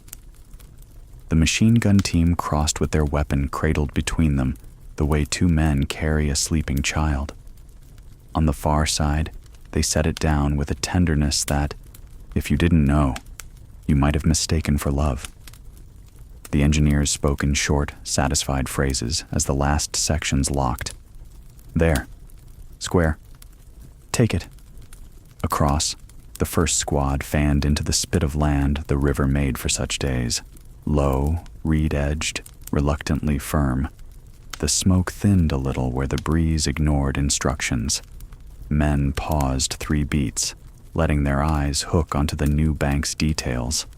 The dark scratch of a ditch, the curl of a fence post where wire had pulled too hard, the smudge that might be a culvert mouth or only shadow. The lieutenant tapped his watch, not impatient with men, but jealous of the light. When the company had gathered itself on the far shore, the river gave them 1 gift more, a sudden blue torn out of the sky and thrown across the surface in pieces. The cloud cover thinned, and for 10 seconds the water looked like a city of small, bright windows. Even men who did not care for scenery felt something ease inside the ribs. Jenkins breathed. Pretty.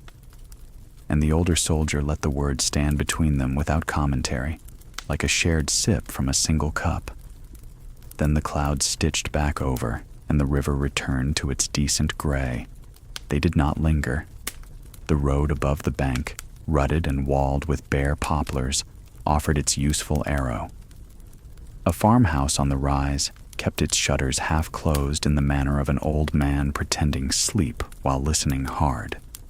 The lieutenant sent 2 up the ditch and kept 2 in the ruts, holding the column together by a thread of glances. Behind them, the engineers anchored the bridge's ends for the coming traffic, then wrote times in a notebook that would later become a paragraph no one would read unless a plank failed, and none did. At the rise, the scouts paused and showed open hands. Plain. Come. The yard was quiet. No chickens, no dog, no smoke. Only the smell of damp straw and the particular sweetness of apples stored too long. In the cellar, under a hatch that squeaked in apology, they found a row of jars laid like a choir, pears, cherries, beets, and on a shelf, a single bottle of cider, carefully corked. The lieutenant considered it, then set it more firmly upright and dusted its shoulder with his sleeve. His men, watching, understood everything he meant. They took 5 minutes in the lee of the wall. A corporal drew with his bayonet on the frozen mud, the next lane, the corner, the field that would hold boots if asked kindly. The men ate what there was left to eat and saved what there wasn't.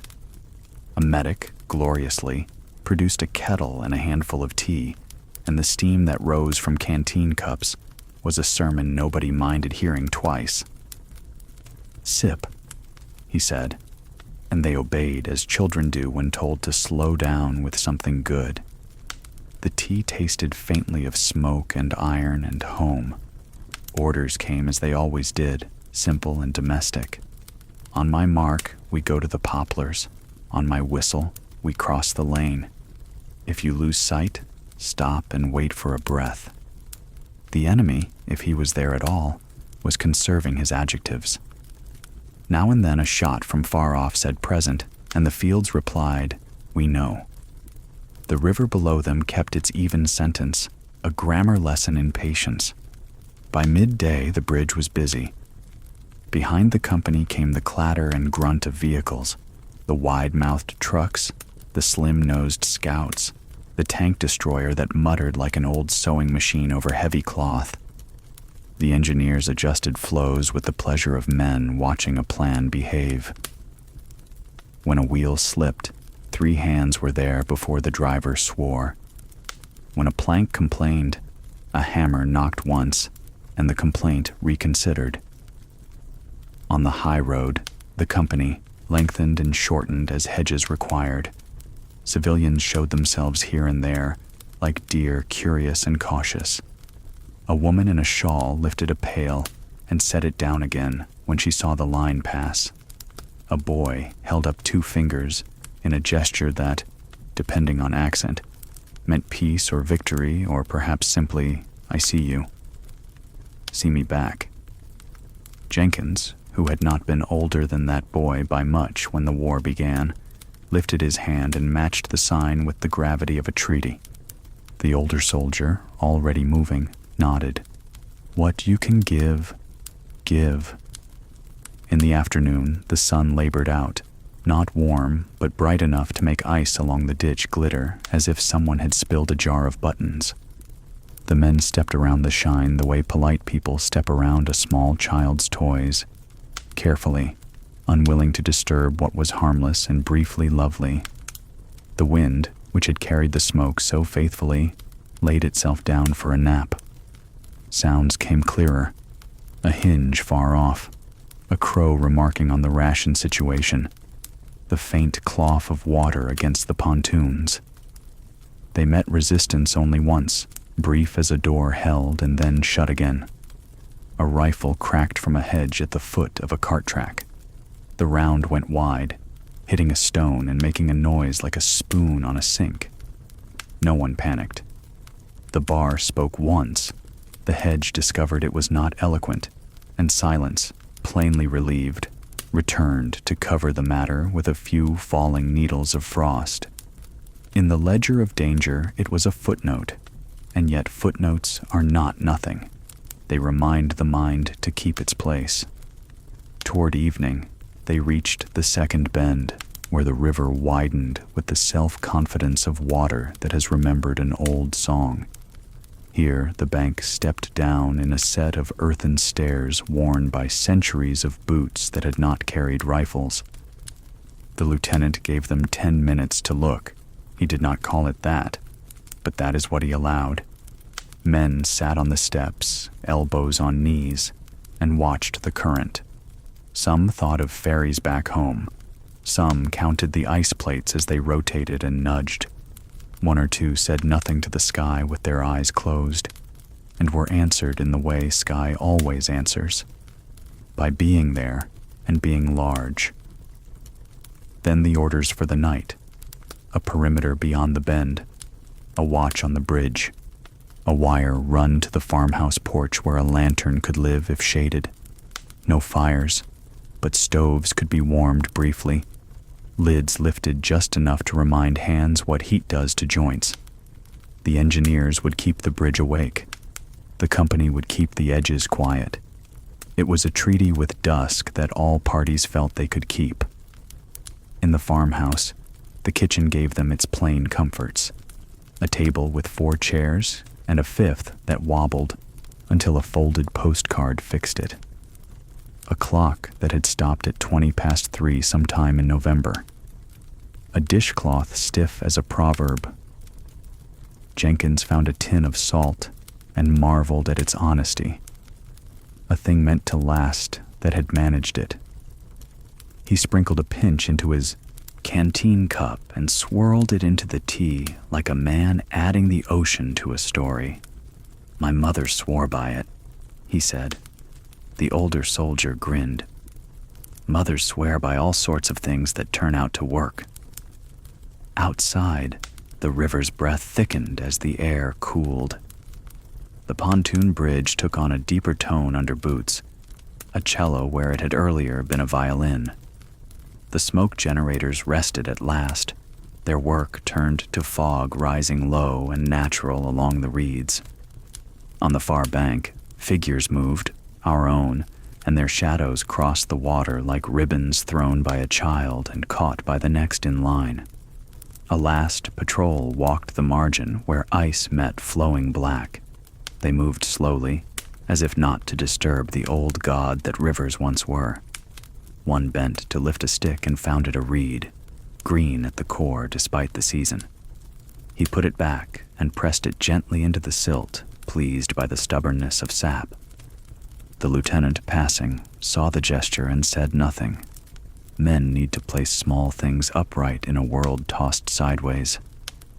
Dark came sideways too, first on the far bank, then on the near, sliding down from trees, pooling under the bridge, climbing the farmhouse walls not as menace, but as duty faithfully performed. The company set its watches. The bridge kept its promise. The river kept its route. In the kitchen, the clock still read 3:20. Men glanced at it and let it be. Outside time, inside time. No need to reconcile them tonight. They ate in turns, the last of the tins opening with a delicate, reluctant snap that sounded like the start of a story. Checks were made, wire was tested, a buzz in the handset, a satisfied nod, a pencil mark in a small book.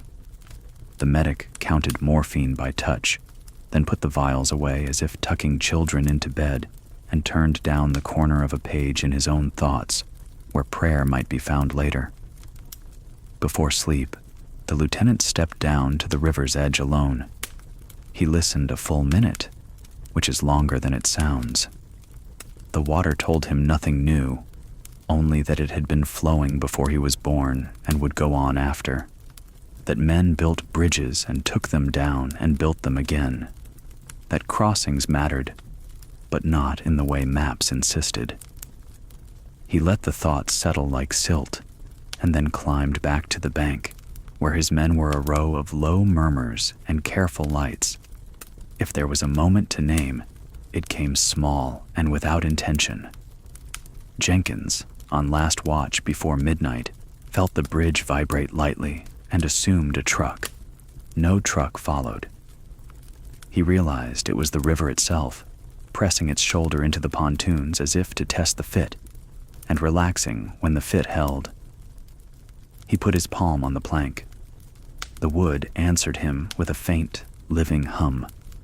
He smiled into the dark, no one saw, and whispered the word his father had used for a job done properly. Plum.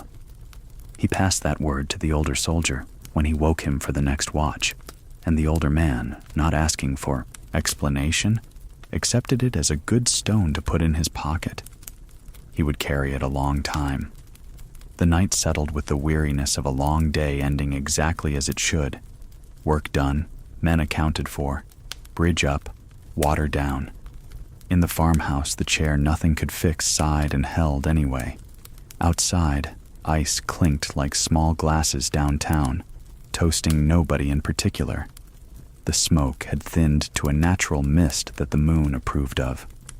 Along the bank, rifles lay where they could be found in the dark by hands that knew them without sight. And the river, authoritative and patient, kept talking in its low way to whoever wanted to stand and listen, telling the same old story of moving and bearing and returning, a story that widens courage by diluting fear, a story as suited to sleep as to crossing. The church square becomes a hushed battlefield. The village had been waiting all day, as though it knew it would be the stage for a confrontation that had been rehearsed in whispers. Yebshimi sat crouched among its narrow streets, roofs bent under the weight of snow, windows watching like eyes that had seen too much. The church, its steeple wounded but not fallen, stood at the northern end, drawing the gaze of every man. It was not just stone and timber. It was the axis around which the coming struggle would turn. Company B moved forward under the dull afternoon sky, their boots thudding against cobbled streets, worn smooth by generations of market days. Smoke from broken chimneys curled into the air, twisting like old questions with no certain answer.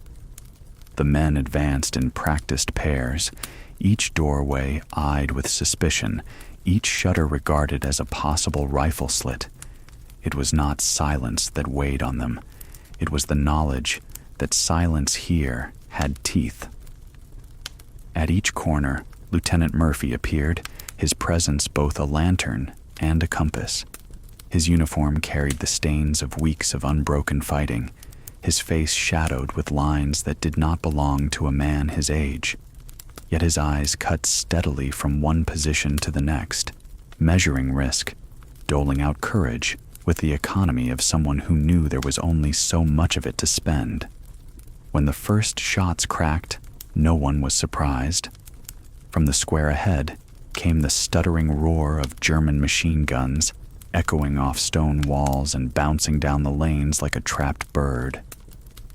Tiles shattered from the roof above, raining fragments onto the cobbles. Men pressed themselves into the cold embrace of doorways, hearts pounding, breaths sending out little ghosts of fear. "Hold." Murphy's voice carried low and even.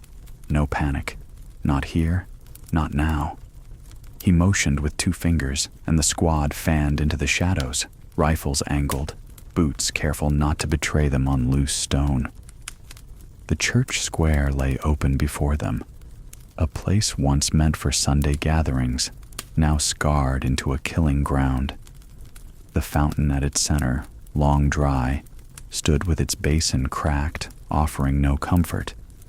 Around the church itself, German sandbags and rubble had been stacked into barricades. Muzzles waited behind them, black mouths that had already decided their purpose. Jenkins crouched at the lip of a doorway, his breath misting as he whispered, "They've dug in tight." His voice trembled, but his hands did not. The older soldier beside him gave a nod, slow and deliberate, as though to anchor the boy's nerves to something steadier. The first attempt to probe the square came from the left flank, 2 men darting across the mouth of a side lane. Bullets met them instantly, sparking from the cobbles, forcing them back with their lives intact, but their courage tested. The square, it seemed, was determined to guard itself. Murphy studied the layout, then leaned close to Richards, his sergeant. "We flank them. Right side, through those shops. Take position on their side while we press front." His tone was matter-of-fact, like a teacher assigning a difficult lesson he believed his students could handle.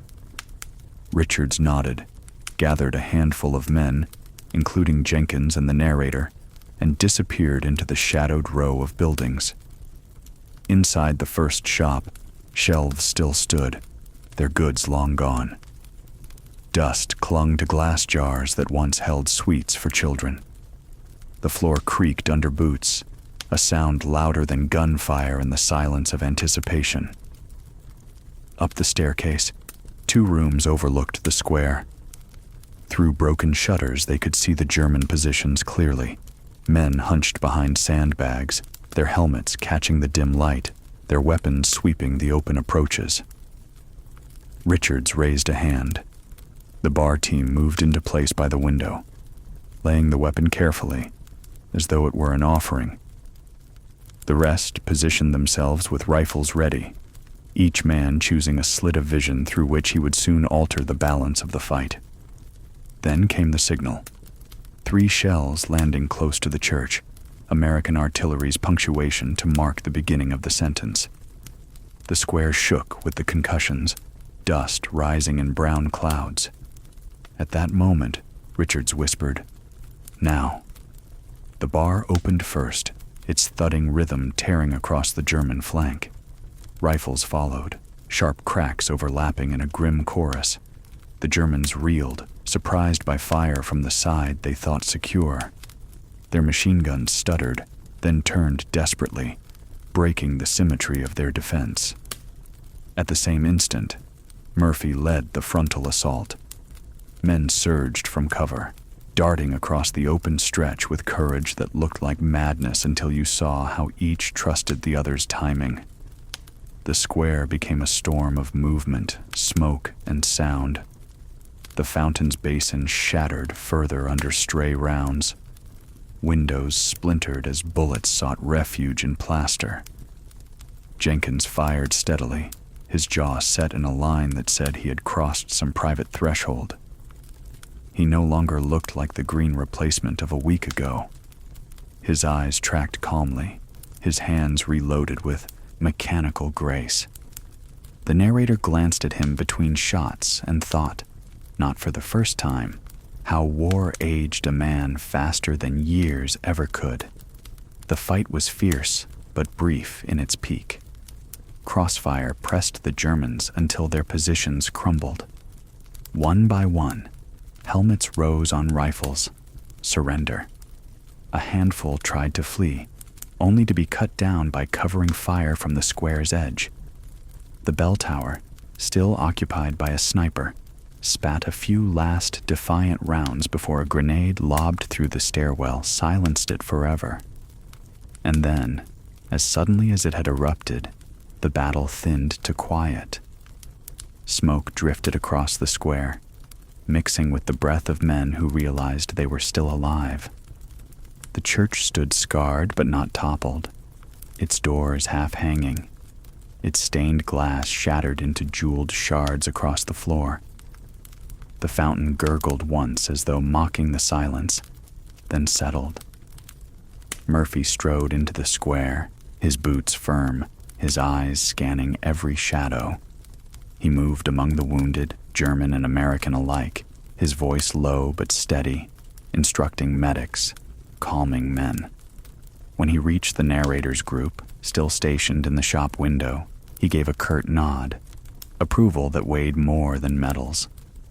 For the moment, the square belonged to them, not conquered, but claimed through sweat, fear, and sheer refusal to bend. The village, for tonight at least, had been wrested from silence's teeth. After the smoke, a softer kind of courage remains. Night came to the village, the way a blanket is drawn over a sleeping child, carefully, with a hand that lingers. The church square, still breathing from the afternoon struggle, settled into wide, patient silence.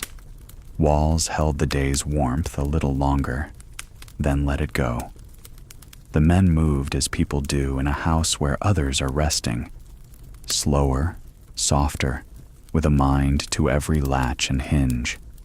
The square kept the memory of footsteps and shouted orders the way old floorboards keep scuffs, visible if you know where to look, but harmless now. Murphy walked the perimeter one more time, the brim of his helmet silvered by a thin moon that had slipped free of winter clouds. He said little. A hand on a shoulder here, a glance that met another glance and held it steady. A small nod for a machine gun crew who had set their weapon down with the gentleness of someone returning a borrowed heirloom. He paused at the fountain and listened to nothing in particular. The wind, the scrape of ice along stone, the soft clink of metal as a man shifted in his gear. His lips moved once, the way a person repeats a list to be sure nothing has been forgotten.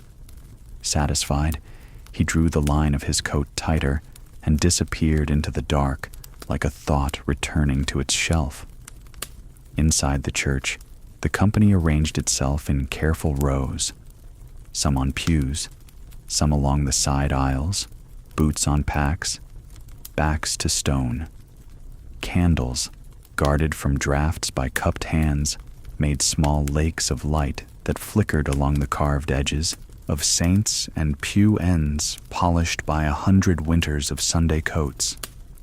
The altar cloth had been gathered and folded away, not as plunder, but as courtesy.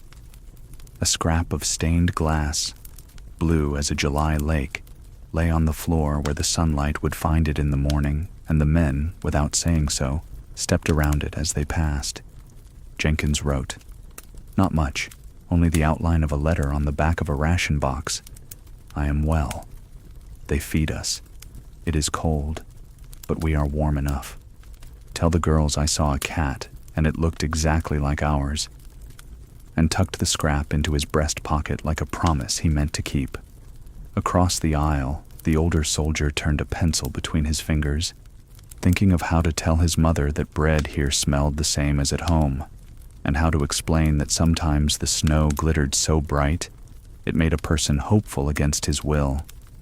He did not put this into sentences yet. He let the words soften in his mind, as dough softens under a cloth. The medic set his kit upon a kneeler and repacked it with the order a quiet life requires: syringes at the left, dressings on top, the scissors that always sought to stray held down by a strip of cloth tied in a boy's neat knot. He counted by touch and by habit.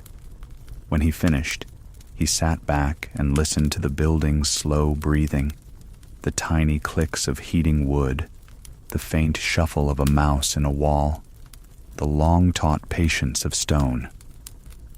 "Good night," he told the room with a grin he didn't mean anyone to see. Sleep came in layers, as winter sleep often does. First, the feet, at last convinced that the day had no more walking in it. Then the legs, slackening from the knees up as if descending a staircase to the cellar. Then the hands, uncurling from their duty, learning again the shape of rest.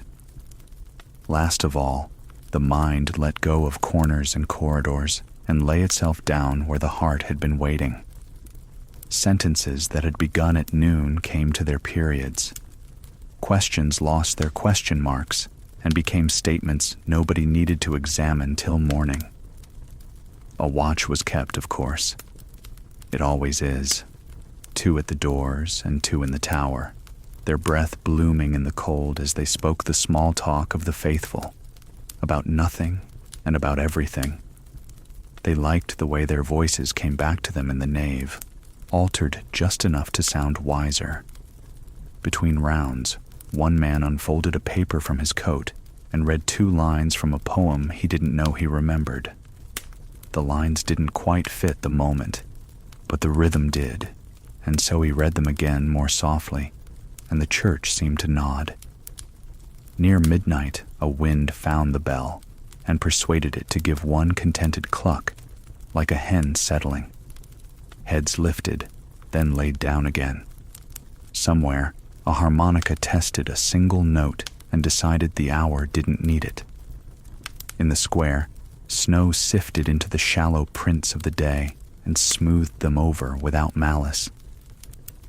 The village rested in the company of men, and the men rested in the company of stone. Toward morning, the sky paled at the rim, and the church's broken windows went from black to pewter.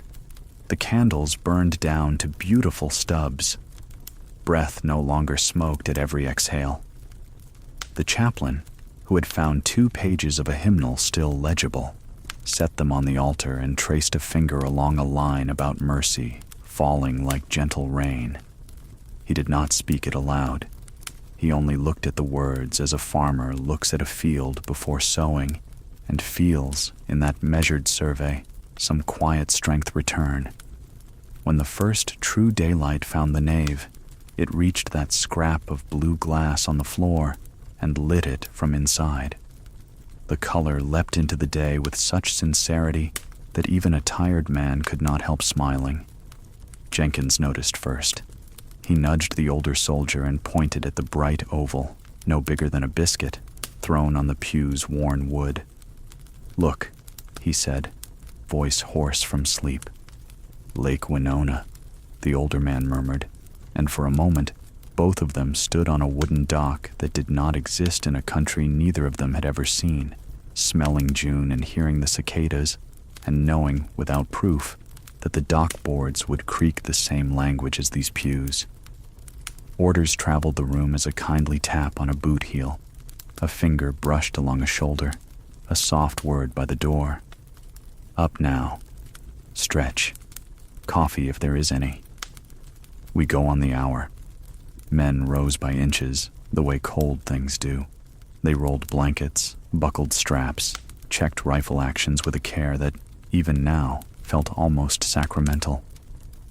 Someone parceled a precious tin of sugar into 6 equal shares and made sure the last measure was as generous as the first. The medic passed a dab of salve for chapped hands, saying, "For doors and triggers both." The joke landed gentle and did what it was meant to do. Outside, the square breathed a light fog. The fountain's lip wore a crown of hoarfrost, and the path to the lane showed as a slightly darker seam in the white. A woman in a window across the way lifted a curtain with 2 fingers and gave a short, practical nod that meant thank you for the night. Do your work and move along. The lieutenant raised a hand in reply, and the curtain fell back with the modesty of people who understand mornings. There was work to set right. A pump the boy from Maine had cracked the evening before got its band of burlap and wire, a promise of repair written in the language of farms. The door of a shop had been wrenched sideways. A corporal set it back on its hinge so it would shut again without wincing. The church steps were swept with someone's helmet cover turned to a broom, more for the men's sake than for the stones. As they moved, the square became itself again. Not a battlefield, not a stage, just the center of a village waiting for ordinary days. Murphy gathered them where the lane met the road. He spoke briefly. He always did. The river was behind them now, and the far boundary ahead.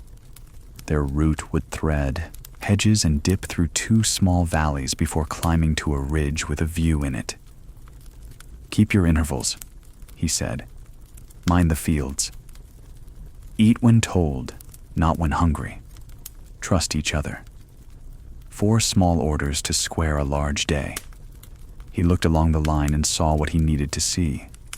Not swagger, not dread, only a serviceable readiness.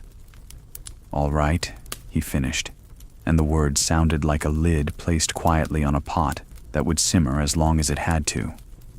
They stepped off, leaving the church to its echoes and the square to its errands. The road received them with familiar gravel and new shine where frost had painted it during the night. Breath rose, then vanished. The sound of the column found its steady register, lower than yesterday, more sure than last week. Jenkins walked a half-step taller for reasons he could not have explained if asked. The older soldier noticed and did not remark on it. It is good to let certain growth proceed without applause. Fields on either side offered testimony. A scarecrow with one arm lifted as if asking for silence. A line of turnip tops stubborn under snow. A fence wire humming in the light wind like a single string on a forgotten guitar. A fox crossed 100 yards ahead and stopped to look back once, its bright triangle of a face neat against the drifts, then vanished into a crease of land, as tidy as a seam. The men watched it and felt for a second the simple admiration human beings have always had for creatures that move as if they belong to every place they occupy. At the first halt, they stood with their backs to the sun, letting it write a little heat along their coats. A corporal produced a pencil and sketched the ridgeline on the back of a map, 2 low shoulders and a notch, and passed it down so each man could take its measure into his pocket brain. The medic checked feet, made new vows to wool and dryness. The chaplain traded peppermints for stories, 2 minutes apiece, no interruptions, an exchange rate any economist would envy. A boy from Pennsylvania spoke at last about the creek that iced over in March, and how his dad judged the thaw by the sound instead of the look. "When it chuckles," he said, and stopped, because no one needed the end of the sentence. The river yesterday had chuckled in the same key.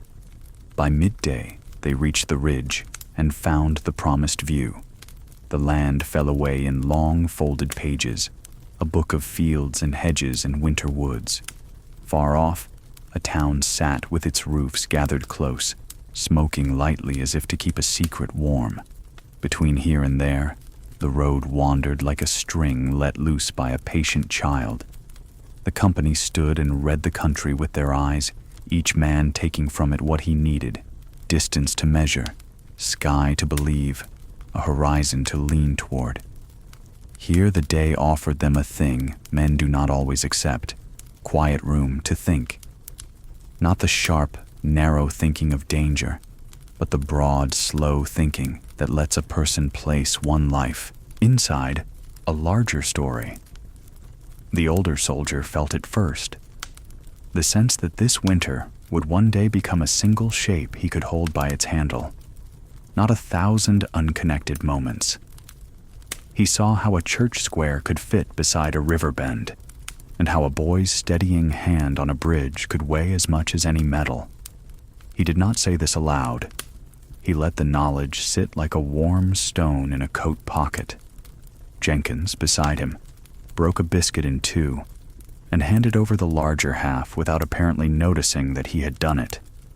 The gesture pleased the world more than it knew what to do with. The afternoon flattened into the kind of light that makes a soldier humble. It shows everything exactly as it is: a dent in a helmet, a frayed cuff, a boot that needs a blessing from a brush. It made the men look honest. Near a bare willow, the road ran thinner, and they moved single file for a while, hands brushing frost from fence posts as they passed, each accepting the cold for the sake of the small spark it left. From somewhere, a bell, another church, another square, tolled 2 measured notes and then stopped, as if to say, "I am here. That is enough." There were reminders: a cart overturned in a ditch, frozen in an attitude of surprise; 3 shell holes stitched across a field like buttons missing from a coat.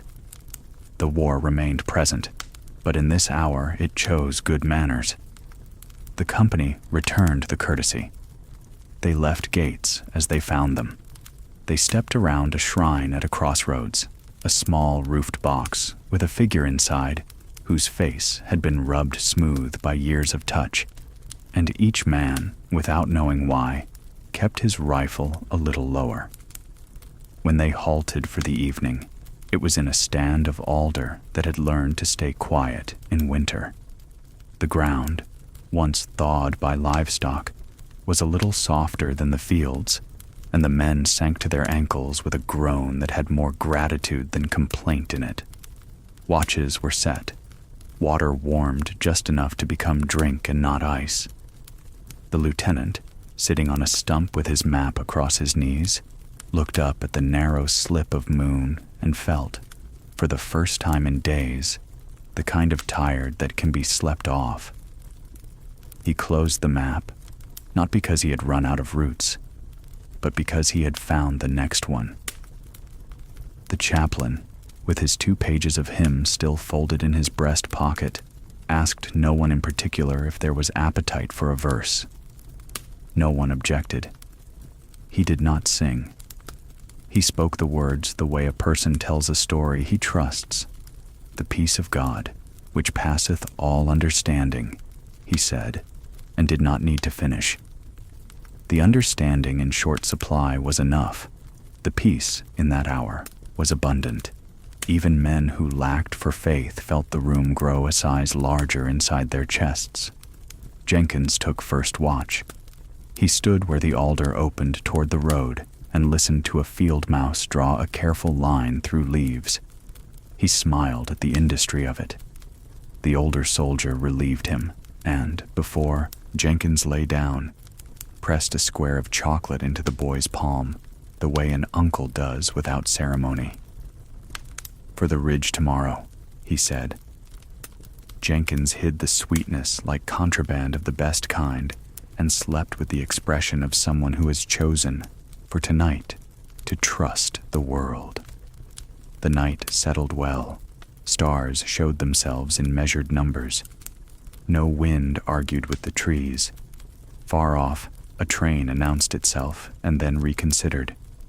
In the brief wakefulness that visits before the deepest sleep, the older soldier looked up and felt that the winter sky was an old friend he had simply forgotten to write to. He promised, silently, but sincerely, to be better about that. He closed his eyes, and the promise, unlike many made in the dark, kept him rather than the other way around. Just before he drifted under, he thought of the church square and the blue shard of glass catching morning. He thought of the bridge humming with the river's old music. He thought of the pump wrapped against cold, the door set right on its hinge, the cinnamon stick left on a sill like a note that said, "I was here, and I meant no harm." He felt the weight of his rifle beside him, familiar, necessary, and then, past it, he felt the greater weight of ordinary things waiting for a season that would receive them. Bread baked on a Tuesday, shirts dried on a line, skates on a creek that laughs in March. Morning would ask for more miles, more patience, more small, exact courage. That was all right. The men had learned the currency and how to spend it. They had learned, too, that even in a winter of iron, there are coins of light. A peppermint split, a cup passed, a gate latched against the wind. They would carry this knowledge as far as the road asked them to, and when the war loosened its hand at last, they would set the knowledge down on kitchen tables and church steps and river banks and teach it to their children without needing to say where they learned it. For now, the alder held them like a book holds a pressed leaf, safe, remembered, part of a story that continues. Breath eased into an easy rhythm. The ground, honestly cold, gave back its share of quiet, and the men, who had stood their watches and kept their agreements with dusk and dawn, let their eyes close, each one finding the exact shape of rest that fit him best. The winter night draws its curtains smooth. Your pillow remembers you. Let your shoulders settle and your jaw grow light. The road is patient. The house is warm. The watch is kept. Sleep now, slow and safe, and wake to a kinder morning.